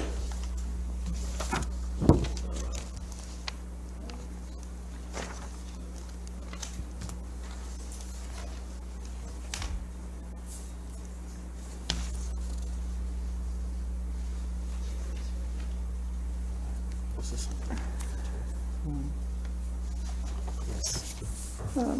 Good evening. Good evening. My name is Kathleen Stribley, 316 Monticello Drive North, Syracuse, New York. I have copies of my comments, if I can walk them up to you. Sure. Sure. Thank you. Bearing copies, we appreciate that. Okay, I just want to set a little bit of context. We've been down here, and my mask is very thick, so it'd be hard for you to hear me, but we've been down here on previous proposed Dunkin' Donuts proposal on this location. We were down here in 2013, 2015. We were down here on the Brighton Muse project, which was proposed across the street from this area. Dunkin' Donuts moved over to the old Tim Hortons across the street, so it is now over on the other side of the street. This intersection, I mean, it needs to be considered as a whole, not on a site-by-site basis. And we continue to go down that road with one development after another, creating a cumulative, serious traffic issue. I also want to say that with the I-81 construction, the valley will be cut off from the interstates because of the connection across at Loretto, which is going to become the new entrance into Business 81. So the valley has very few ways out of South Salina, and then a couple ways we go through Loretto a lot to get up to the highways, and we also go to East Seneca Turnpike. Those are the only ways in and out of the valley, right? This choke point here is what we're talking about today. I just want to bring to your attention that when I-81 construction begins, the valley becomes even more limited in how traffic can get in and out, and a lot will be going East Seneca Turnpike. In fact, I brought up the private nature of the Loretto access to the New York DOT, and they say, well, that's a historical fact. Loretto can cut us off from the highway totally, right? That's not resolved. And I'm just bringing that up, that if that is cut off, which they can do, all the traffic from the valley has to go up Seneca Turnpike. So that's just a context. The previous use of this site, the car repair, I've lived there since the mid-'80s, was a car repair shop and a car wash. It was very low volume. Since that shut down, the development in the area has grown exponentially. We've got the Dunkin' Donuts, we have the Seneca station, which I forgot to put in my letter, but it's there. We have Intrepid Lane, which has grown very, very large. We have Intrepid Lane. We have a lot more pedestrian traffic there. We have pedestrians traveling from the Brighton Towers to the Kinney Drugs, from the Nob Hill to the Kinney Drugs, from the Intrepid Lane businesses to all of these entities. And they are crossing Seneca Turnpike at our, when we were down here on Brighton Muse, we had an agreement with the city to improve the intersection for pedestrians. that all fell apart when the Brighton Muse project fell apart. So nothing's been done at that intersection to improve the pedestrian situation. And so I just want to bring that up, that usually with a project like this, in this sensitive a situation, the city requires a traffic study. There is no traffic study, there is no traffic data. There's few traffic comments, but given the fact that this gas station is never coexisted with a fast food entity, things have grown all around the area. So we're not talking about what was there back when the car wash was there. We really need to look at the whole situation, all the turning movements and across two heavily traveled thoroughfares. So I looked at the traffic data from the New York State Traffic Viewer. East Brighton Avenue and East Seneca Turnpike are in the 4th highest traffic volume class with up to 25,000 annual average daily trips. In 2019 on Seneca Turnpike, there are 17,212 average with 60% higher westbound traffic in the evening rush hour, which means that traffic backs up down into the valley. It's trying to get out. I think it's, yeah. I think it might be eastbound traffic. But anyway, it did mean eastbound traffic. What? It's eastbound traffic. Yeah, I think it's eastbound traffic. But anyway, it backs up into the valley. I was on the internet looking at that data, and it was quite confusing. But anyway, backs up down to the valley so that nobody could go in and out of the site at that time period, which is about 3 p.m. to about 6 p.m., 7 p.m. And on Brighton Avenue, it's just below, it's almost going into the next category of road. It's 23,434. Northbound trips are twice as high in the morning as southbound trips, and with reverse a little bit in the evening. Current left-hand turning movements in and out of Intrepid Lane are very difficult, and there are a lot of people trying to do that because it's an office park. Left-hand turns on the East Brighton Avenue will create increased conflicts, and we have the Sunoco station, the Dunkin' Donuts, and all that across the street. So we got a lot going on there. I couldn't locate accident data, but when there's an accident on Seneca Turnpike, it requires rerouting traffic through valley neighborhoods. So every once in a while, I will be on Monticello Drive, which connects Seneca Turnpike, and I will notice streams of cars coming down Monticello. It's because they blocked Seneca Turnpike, and they block it at the bottom of the hill, and then the traffic goes down Monticello and through our neighborhood in order to get everybody out of the mess. When we were looking at the Brighton Muse project, the intersection had a level D service, and this development could tip it below that level of service to an unstable class of operations. So that's where we were with Brighton Muse, okay? This is another one, we don't know what the traffic impacts are. I'm just saying it could tip us below that level of service. We've got I-81 coming with all what's going to happen with that. Okay, the multiple driveways on Seneca Turnpike,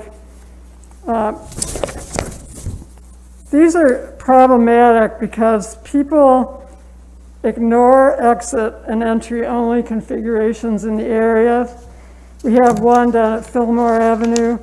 We have one across the street at going into Kinney's. And people just go whatever way they want. They use the exit and they go whatever way they want. So they don't really work that well. But this particular exit-only drive is very steep. I estimated it to be a 10% or more. It has a very sharp cross slope. So you're going down Seneca Turnpike, coming out, sliding down a very steep driveway, and it has a very steep cross slope right down to Seneca Turnpike, which gets snowy, icy, very fast traffic coming around the corner. I think it should be eliminated. I don't think that the cars will be able to maintain control there.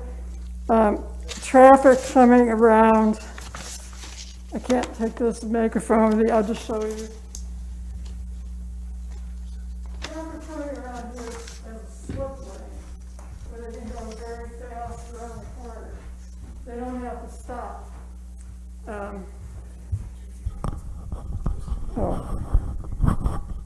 Okay. I think I'm good.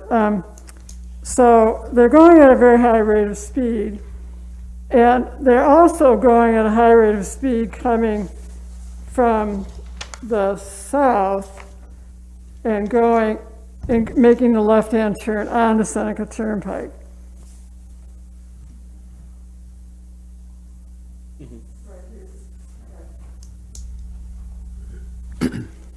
So there's increased accident potential there with all these driveways. I think this driveway should be eliminated, and there's sufficient circulation room within the site to allow driveway patrons to get into that two-way access. I also think that the access, and by the way, I'm making these comments based on the plans that were submitted online, which are not December 10th. If something was submitted December 10th, we didn't get them, the public, right? I think this driveway would be safer if it was located further away, further downhill, from the gas station curb cut, which is really continuous.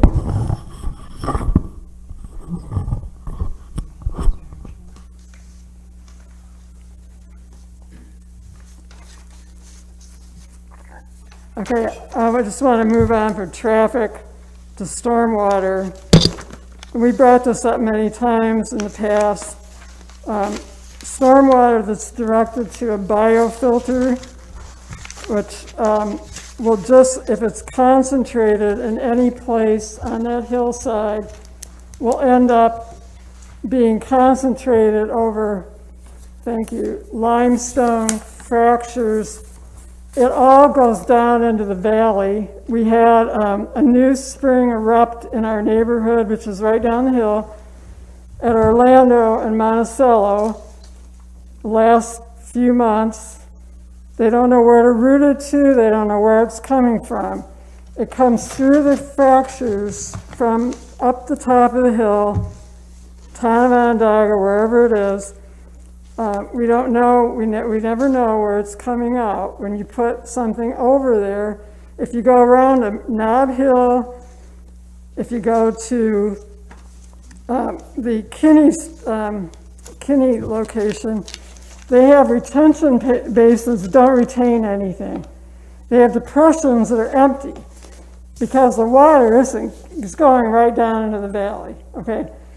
The highway, which we told, the highway people know that when they put water into their drains up at the top of the hill, it all comes down into the valley. It doesn't end up in their swales, it just goes right straight down. The same thing will happen here. It's a small biofilter, but I just want to point that out, that it will do that. There is, on the plans that I looked at, I want to just look at this for a second.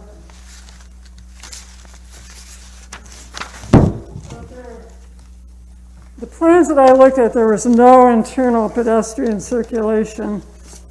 It looks like they may have added some sidewalks that I did not see on these new plans. But there, I also represent Valley TNT Planning Committee. We've long had concerns with this area. I brought up the intersection issues. And there is high pedestrian demands from the south, north, and west. So we had the plans that I was looking at and no walkways from either entry into the site. And that would force pedestrians into vehicular drives. And the site plan also shows no sidewalk on East Seneca Turnpike in spite of city requests. I don't think you can say that, I just want to bring this up. I don't think you can say that a sidewalk on this side of the road helps pedestrians when they will have to cross over to get to here. From either location, people cross over here. It's hard to understand how they do it, but they do. All right, it's very dangerous. Once they get here and they want to go down to the Taco Bell, they can get to it from this direction, it looks like, but they can't get to it from this direction, and they will come from Nob Hill. There's a lot of people there. If they're on this side of the road, they've got to get over here. People walk up and down both sides of that road. Okay, so we've been trying to get sidewalks on Seneca Turnpike for a long time, and to continue allowing no access is not a good idea. I'm almost done here. When I looked at the plans that were online, there were no trees within the site at all. It looks like there's a couple trees on there now. And the buffer to the adjacent resident was very narrow and very inadequate. If they've submitted new plans, I can't comment on those. I've not seen them. Well, it was just handed down, but it's not good for me to try to look at it. I didn't see any details on the wall, and I saw the use of rhododendrons, which don't thrive in alkaline soil conditions, and the exposure to westerly winds, so I don't think any of that's going to work. So I don't know what's in the buffer now, but whatever was there before was not adequate and wouldn't buffer the residents on the other side, to the west. I just want to bring up one more comment on lighting and lighting directed, even directed toward the site. The residents downhill is going to be looking up into those fixtures, so there's really no way to buffer them unless there's a really effective buffer. And buffers take a long time to grow. They don't grow, you don't plant them, they're going to be the height you really want them to be. I don't think that could be mitigated. I am asking you to get all the information you need to make a sound decision. I think that would include traffic information of much greater, and look at the entire area, all these traffic movements that are being added.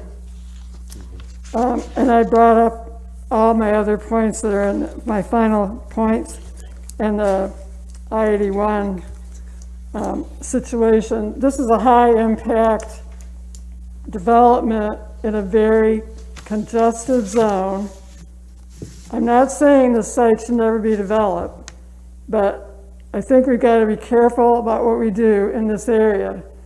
And if we keep doing a site by site, add on more and more and more problems, you will have, when I-81 comes around, you will have a really big situation there.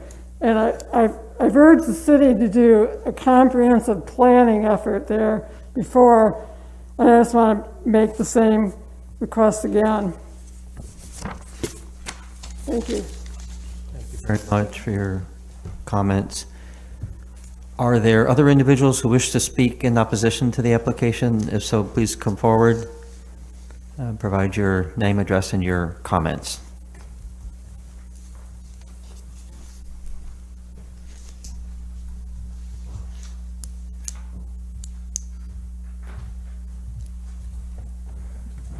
Hi, thank you very much for allowing me to speak. My name is Bill Kinney.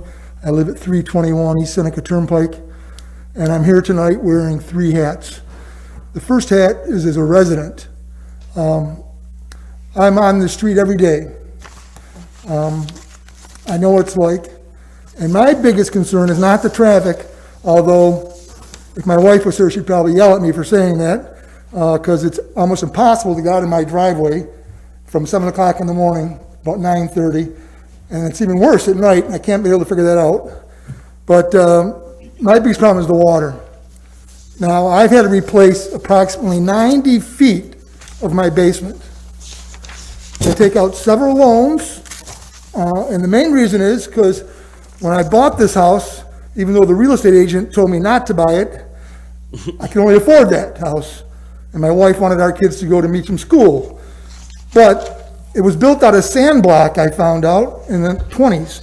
And sandblock doesn't work with water. And so, in 1994, I had to replace 33 feet of the front. In 2007, I had to replace 22 feet of 17 feet at the back and 5 feet on the east side. And then 2019, I had to replace 48 feet because the insurance was canceled. And in the year 94, I think it was, when I replaced the 30-some feet, the city engineer was involved, and a real nice guy. I'm not trying to throw him under the bus. He was very nice to me. But, they replaced the wall. In the very first rainstorm, water got in my basement again. So they came up. The engineer came up and said, well, there's obviously something wrong here. They're going to make me do it all over again. And this time we'll put a hole on the side of my house, approximately 6 feet deep, 5 feet wide, 5 feet length, fill it up with stone and put an outlet pipe. And he says to me, you'll never see water come out of that pipe, never. But it's a safety issue, precaution. Well, the very first storm, I called him up, asked him to come down and look at the water coming gushing out of that pipe down into my neighbor's yard. And so there's obviously something wrong. I have a backyard on Monticello, it's the same property, but the water comes down. If it doesn't go in my front yard, it goes on my side yard, in my backyard. This area in my backyard is constantly wet. I don't care how dry it is, it's constantly wet. There's a tremendous amount of water there, and people don't appreciate that. I'm not against development, but I'm against doing new things without a guarantee. And you can't be 100%, but it's got to be better than 90% for me. There's too much water there, folks. Now, the second hat I'm wearing tonight is I'm a county legislator from the 15th district, which this development is not in my district. Across the street is in my district. Down the street, when you get to the street called Maywood, that's in my district. But because of gerrymandering, this is no longer in my district. And I can assure you that the people in the valley are extremely disturbed by the congestion at this intersection. There's a handicapped man that walks up that street, either Seneca Turnpike or Brighton Ave, every day, or at least almost damn near every day. He walks with a limp, and he's constantly going across to avoid traffic. Because if you're coming down Seneca Turnpike, you get to a point right above my house, you can't see the traffic because there's a bend. So he has to cross the street so he can see the traffic. There's wheelchairs in the summertime. I mean, if you're going to allow this, please, I beg you, put a sidewalk in as part of the development. On East Brighton as well. I mean, on East Brighton, it's so frustrating. There's a sidewalk which would be on the west side, but it ends about Brighton Towers, and then it's all nothing. And there's elderly people up there from Brighton Towers, Nob Hill. They all want to cross the intersection. And it's just not safe. And I wish the city would have some type of comprehensive plan. I know I've tried on behalf of my constituents to get a light put in at Intrepid Lane or Brighton, and the city and state refuses to do it. So, but now that I'm using physical therapy at Brighton Towers, I see firsthand how hard it is to get out of Intrepid Lane. Not Brighton Towers, Intrepid Brighton Therapy. But anyway, now the last hat I wear is I'm the property manager for 1001 East Brighton Ave, which is kitty corner of this property.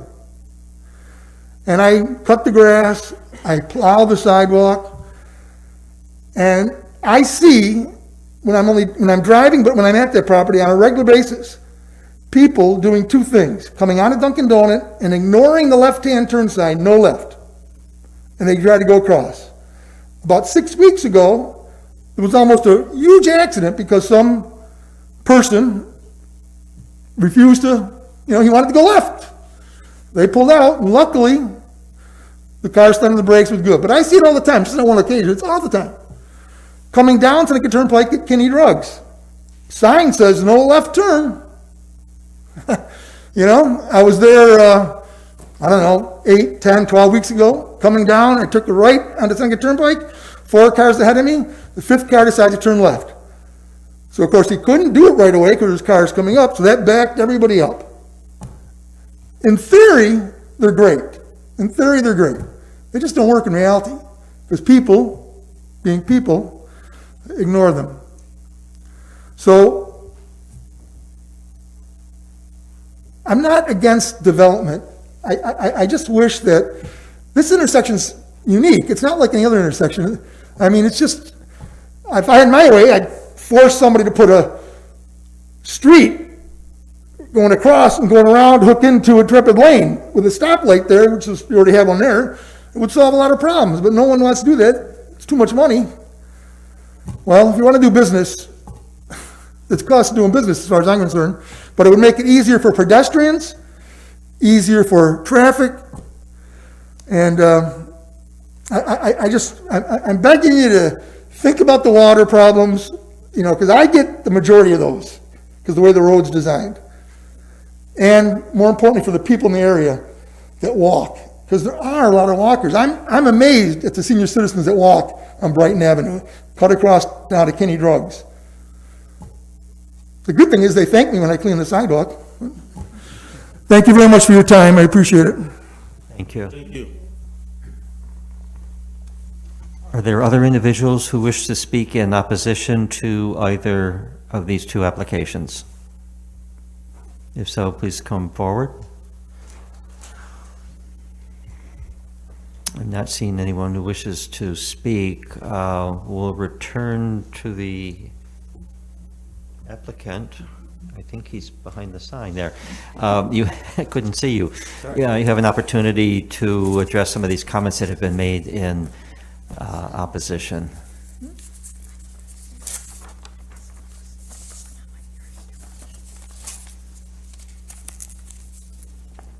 Sure, thank you.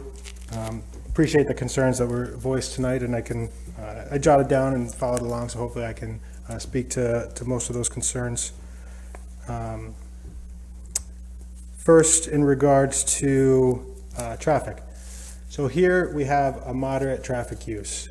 The Taco Bell quick serve restaurant relies heavily on pass-by trip generation, which means it's not a destination use or the cars are already on the road, right? When you're going to and from work, you're stopping to get a bite to eat. Overall, we prepared a ITE trip generation based on industry standard for what you would do for an initial traffic assessment. That maxed out to a Saturday PM peak hour, which resulted in 70 to 80 trips.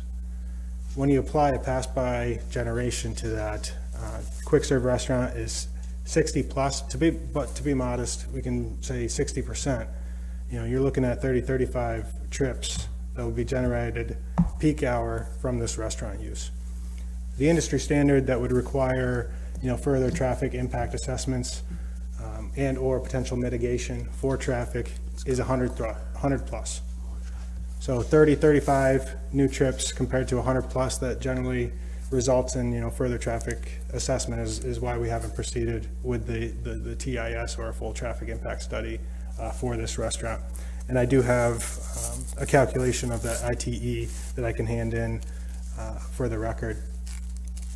So overall, I do agree that, maybe a comprehensive plan or a bird's eye view aerial assessment of this intersection and this corridor, is in the city's best interest. But our project is not going to make a significant impact overall to this intersection. But as a whole, Dunkin', these gas stations, all these new businesses, could potentially increase traffic in this area. Pedestrian traffic, as we briefly discussed earlier, there was some conversations about pedestrian connectivity on East Seneca Turnpike during our pre-application workshop. There are some mixed feelings. Was it in the city's best interest to provide pedestrian connectivity on our side of the road where it is a little more steep, and it could be leading patrons to dead ends on both sides of our property when there is adequate sidewalk on the south side of East Seneca Turnpike. So again, I'd look to the board's discretion of understanding, what are the plans here? Do we want a generally steep sidewalk? It would be probably excessive of ADA compliance, but it would just follow East Seneca Turnpike on our side of the road. And we would have to dead end it at the neighboring properties for future continuation if that's in the best interest of the connectivity here. Stormwater. So the difference between the existing condition and the proposed condition is now we have regulations to follow. So as part of this project, we have to prepare a full stormwater pollution prevention plan in compliance with New York State DEC's 2015 Stormwater Design Manual for treatment. When this existing facility was built, there wasn't such protocols in place. There's no stormwater treatment for the building or the pavement areas that are on site today. So not only do we need to treat anything new that we're adding, we have to provide at least a 25% reduction of flows and treatment for the existing surfaces as well. So it's overall going to result in an increase in quality of the stormwater that's going to be discharged to the stormwater system, but also a significant reduction with on-site retention and slowly letting that stormwater off. So it's going to be an improvement than what some of the neighbors may be experiencing today as far as stormwater runoff goes. There was a comment about internal pedestrian sidewalks. So the updated site plan does show the sidewalk out on East Brighton Avenue, and we included a sidewalk connection all the way from the right-of-way to the front of the store. There's also bike racks added to support biking to the center. We've increased the landscaping, we've added the buffer, we've increased the number of trees. We described that the wall is going to be a natural stone facade finish to be aesthetically pleasing. Any lighting up along those sides of the property lines are going to have what we call housing side shields. So it's going to have a side shield that drops down on the back of it. So not only is it a dark sky compliant full cutoff fixture, there's going to be a shield on the back to help shield any of the bulb lighting that you may see from the neighboring properties.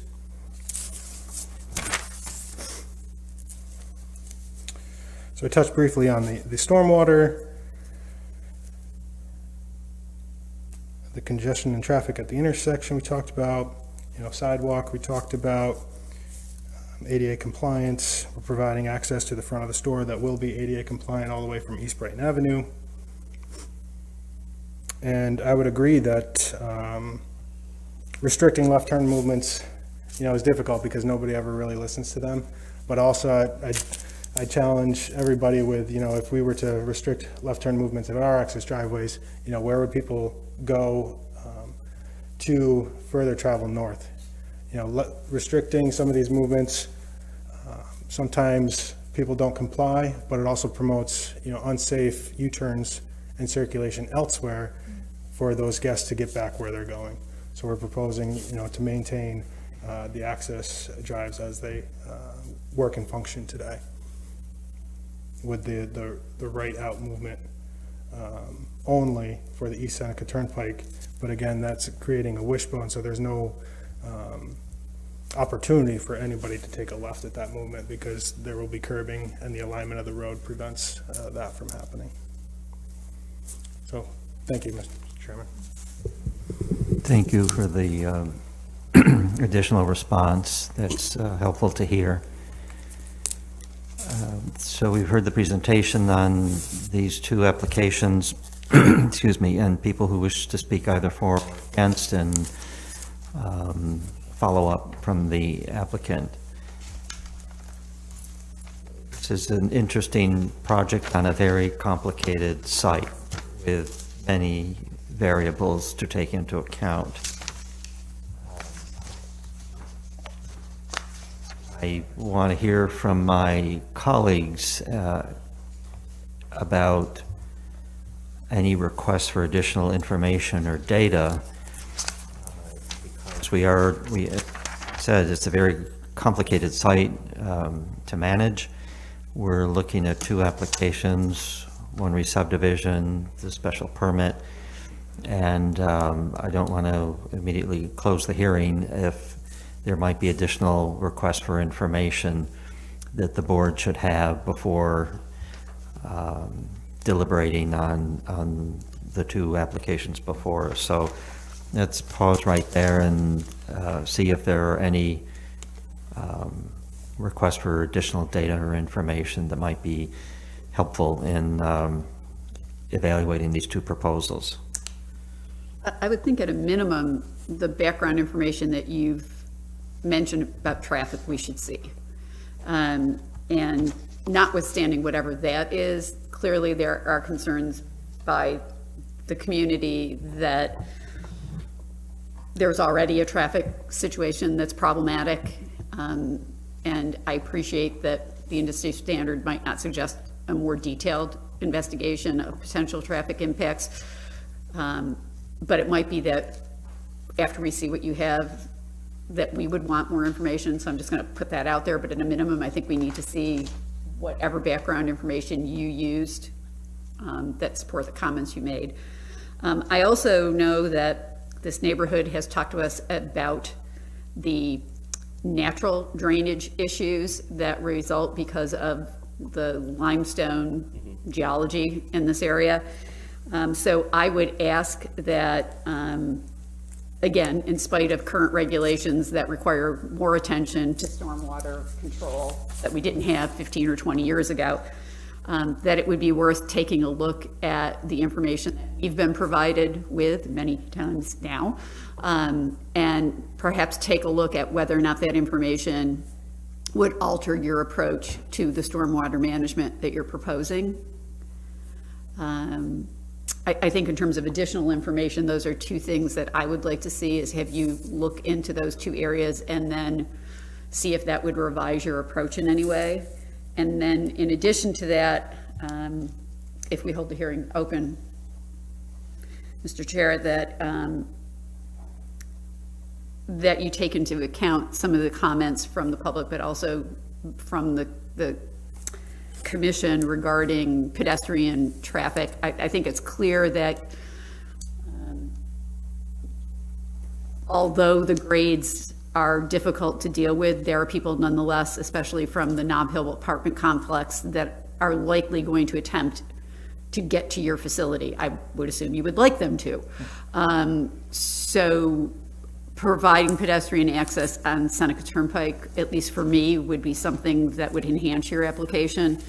And I think the current site plan does show some internal circulation from Brighton, but perhaps just revisit whether or not you would need to provide folks who are crossing somewhere in this intersection from the south, getting onto your property through both public sidewalks and then internal sidewalks. And then lastly, I do think in terms of the plant schedule, that at least one comment was made regarding roadies not doing well in here. I would just ask you to maybe revisit your plant schedule and where you intend to use plant material for screening, just to make sure that it can survive in this zone and in these soils, so that it is indeed effective screening. And then the only other question I have or comment is really to staff. And that is the applicant is suggesting that to the buffer at the north of the property to the residential zones there's existing, for want of a better word, naturally growing vegetation. We're saying that that's not sufficient to meet the definition of screening in the zoning ordinance, and therefore that's why it was shown as necessary for a waiver. No, it wasn't shown on the site plan. Well, it was not shown, sorry. It wasn't shown on the site plan, but I think his new plan, didn't you? And in the aerial enhance photo, that? you can see it a little bit too. Okay. So I guess I would say also maybe it would be worth to clarify that in your documents. Again, I think this is the planting plan. This is the layout plan. It's got the landscape schedule on it. I think it would be in your best interest to graphically show that and describe it, so that if we were inclined to say that it was adequate screening, we've got documentation to that effect. I'm looking at sheet 701, C701. So you're looking for more than the note here, just reading it off of C701, existing mature vegetation and wooded area to remain. I mean, We've got it actually, delineated yeah, I guess by from the tree line. staff perspective, is that note enough, or do you need it to be graphically represented too, for the record? Well, the requirement is a dense evergreen shrub or opaque fencing or a wall. So maybe if we have a better description of what's actually there, that would put us in a position in deliberation to decide whether or not what's there is a reasonable facsimile of what the ordinance is trying to achieve. Okay. So I guess after all that rambling, I'm recommending we hold this open and give the applicant a chance to get us that additional information and clarification. And Heather's waving at me. I just have, the second thing you said, I wasn't clear. I think it has to do with stormwater and runoff. Yeah. Yes. But I wasn't clear of exactly what you wanted. So to the applicant's response is that under current regulations, there's a different approach to dealing with stormwater. What the community has said in this application hearing, as well as in others, is that there are a specific set of geological circumstances that don't seem to be taken into consideration, and every time we have a development, we still end up flooding the valley. So it might require some level of additional information that isn't typically considered. In fact, I would suggest talking to the landscape architect who made the comment. She might be able to point you to the core data that has led to this analysis, and it might prove useful. You might look at it and say you don't think it's applicable, but we've dealt with this several times for all of the projects around this intersection. Only one of which I think has actually been built, but that's what I'm referring to, Heather, is that there seems to be this view of what the conditions are that most of the project proponents for all these other properties have never really taken a look at.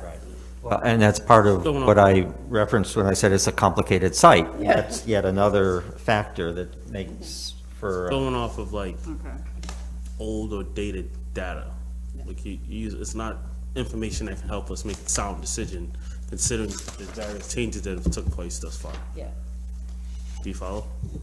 Okay. So that would be my, rather than do anything tonight, I would recommend we just hold this open and give you a chance to respond to that. Sure. That makes sense, and I think it makes sense to hold both hearings open Yes. since they're companion cases. So unless legal counsels otherwise, No, I would just recommend holding it through a motion, having a motion. And before you go to motion, any other members have opinions, on some of the items and comments, specifically sidewalk?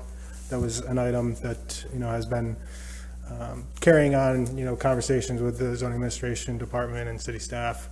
So thank you for your feedback. Just curious to see if any other members had thoughts. I'd echo the comment or second the comment about sidewalks.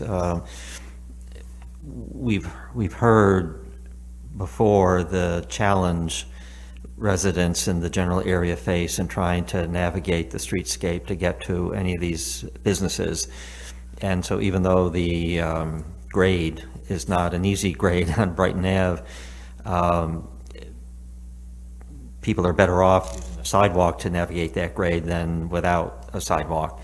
And even though it seems unlikely that people might, take their lives into their hands, they do it, and crossing some of those busy streets in the absence of sidewalks. So, a closer look at the contribution that sidewalks could make to a more viable project, I think is a helpful one. I think sidewalks are ultimately more important, just in the sense of it protects the pedestrian. If they're walking down the street and there's no sidewalk, granted, a driver should be aware of them, but if they're on the sidewalk, then you really should be aware of them. It protects them from a per se liability standpoint. Just reiterating the importance of the sidewalk. That's what I've been hearing from people who talk to me about this project. And then I think there was mention of some online submitted comments on the application. Could we get a copy of the submitted comments as well? Yep, right here. It's 3 of them. Emails or short letters?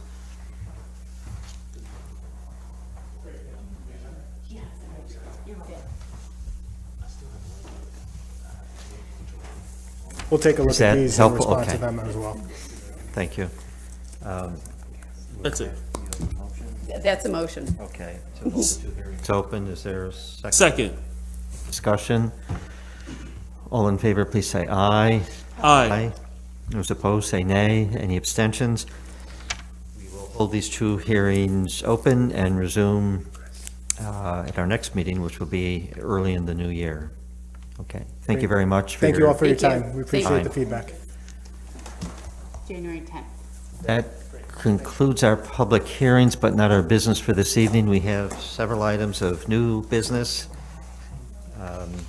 Yes, the first new business item is SR 2002M2. This is a site plan review for new construction to modify the site plan, and this is at 151 to 199 Solar Street. 400 West Division Street LLC is the owner. David Pita is the applicant. And it lies within the Lakefront T52 zoning district. And I see we have someone here to present.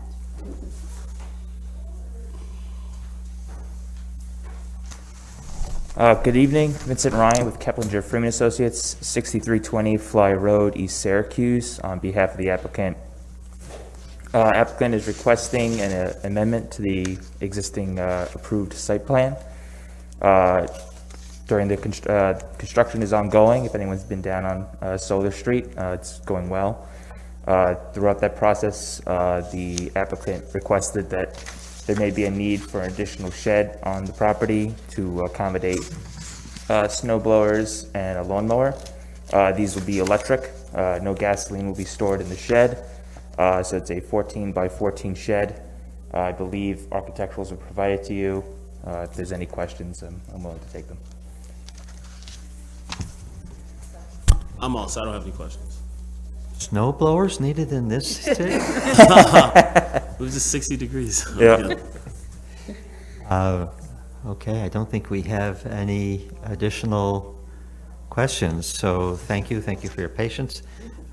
Is there a motion on this item? Motion to approve with a negative declaration. Discussion? All in favor, please say aye. Aye. Those opposed, say nay. Any abstentions? And the modification to the site plan is approved. And Thank you very thanks much. again for your patience. Yes, Have a thanks good for your night. patience. Yeah, take care. Okay, the next new business item is a time extension request. PR 1708 was a project site review for demolition and site and facade alterations at 1027 to 1029 East Genesee Street. 1027 East Genesee Street LLC is the owner and applicant, and the property lies within a business class A zoning district, and they would like to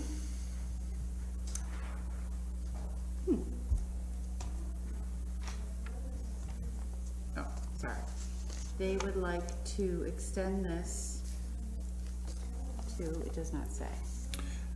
Well, it would be to November of next year. My apologies. Okay. So November 22nd of 2022. And this is the second time extension.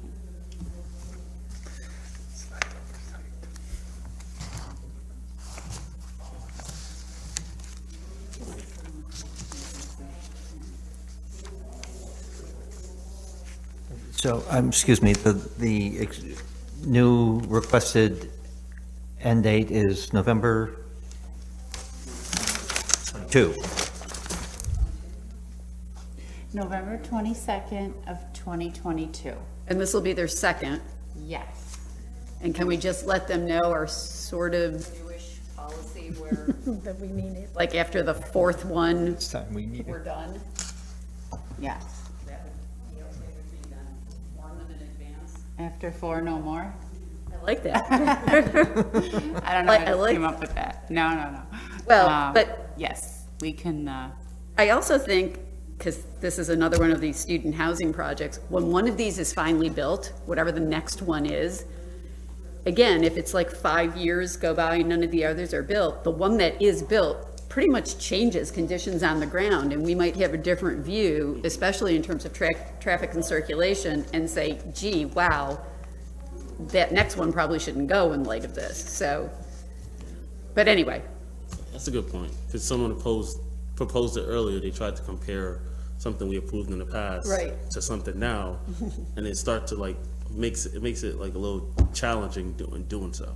And that's one reason why you have the discretion to approve or deny an extension or ask them to come in to explain. Yep. Yeah, because conditions do change. Yep. I So, would just point out to the commission for information purposes that although this is only the second request, the approval was issued in November of 2017.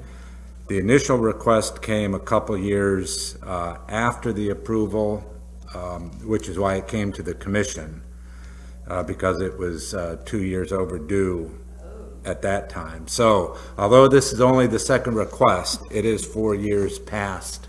well, then, let's just let them know that then. Because we've been working pretty much on like what, like about a 5-year turnaround? Is that what the math has been working out to? I mean, if that's the case, I think we should just let them know that that's what we've been trying to do. So you all can figure out the math and let them know that, would be my recommendation. The key is not unlimited extensions. Right, it's, you can't That's the keep telling you you're okay for the next 10 years, because too much could change, and the project might not be best for the community at that point. So, okay. Heather? yes. My last question would be, how can they prove why they need this extension? Is there any way we can request, like, their, Well, Said they- their reason in their letter. I don't think they even closed on the. Yeah, it just says, yeah, the real estate transaction hasn't been completed. yeah, and that's, I don't think that's adequate for another year. Yeah. Pretty basic. Yeah, actually, you're right. They haven't even purchased it yet. There's no way construction's going to be done Correct. by November of 2022. Not unless they're working some miracle the rest of us don't know about development projects. I would deny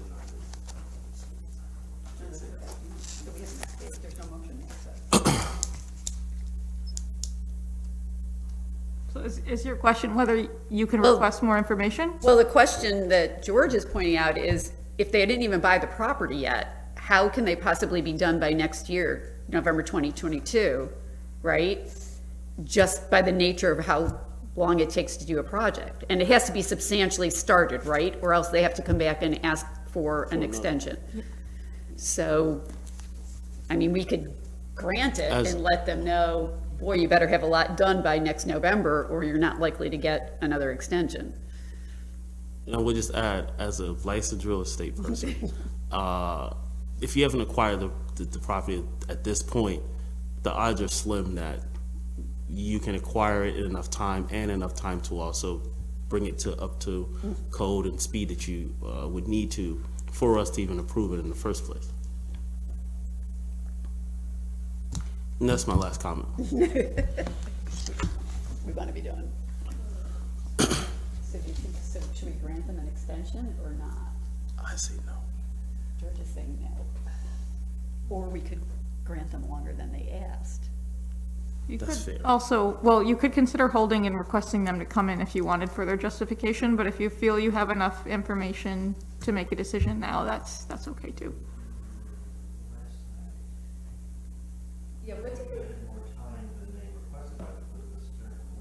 Yeah, did we give 2 years to the folks with the round church, near the round church? I don't know, but you typically have given, like with core, Yeah. they asked for several years and you gave them like either 2? maybe they asked for 18 months and you gave them a year, or they asked for 2 years and you gave them 18 months. So you typically. Wasn't she give going to ask for 5 years at one point? We said, no way, we gave her 2. something like that, yes. Typically you grant. So why don't we do this? Can we hold this and you guys tell us what we did so we can be consistent? Would you like them to come next time as well? Yes. It wouldn't hurt to get rationale, because again, I think what George just said is perfect. Like, can you really do this by next November?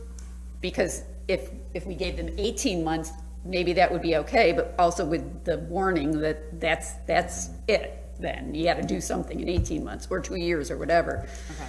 But we're also bumping up against that, what I think is like a 5-year total that we talked about for somebody. I thought it was core, but, okay, Yeah, so I we'll think hold it first that. came to light with core, and I think we applied it in another Yes. situation. Yeah. So I motion to hold this Yeah. pending their To come to the next. Yeah, best way to put it, simple way to put it. Yeah, okay. Is that good, Heather? Yes. Okay. Is there a second? Second. Discussion on that motion? All in favor, say aye. Aye. Those opposed, say nay. Any abstentions? Okay, so we'll ask you to advise the applicant to come to the next meeting. And we have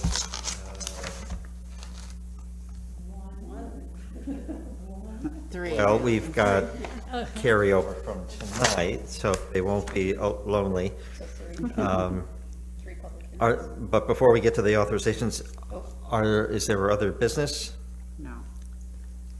Okay, so in that case, is there a motion to authorize the new hearing for January 10th? Second. Discussion? All in favor, please say aye. Aye. Aye. Those opposed, say nay. Any abstentions? So we have one new hearing and a couple of carryover hearings from this evening. Before I ask for a motion for adjournment, I just want to acknowledge some information that we heard at the beginning, or just before the beginning of the commission meeting tonight, and that is our legal counsel, our longtime legal counsel, is moving on to a new position shortly.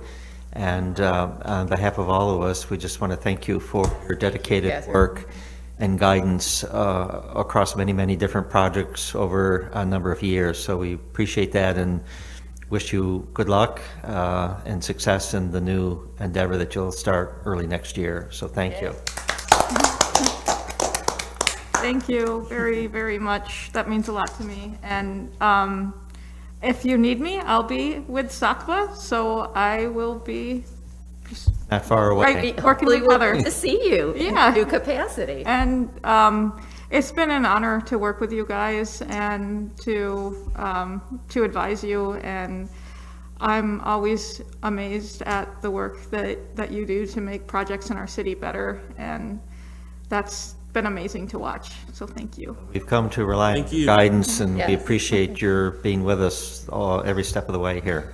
Thank you. And now a motion to adjourn. So moved.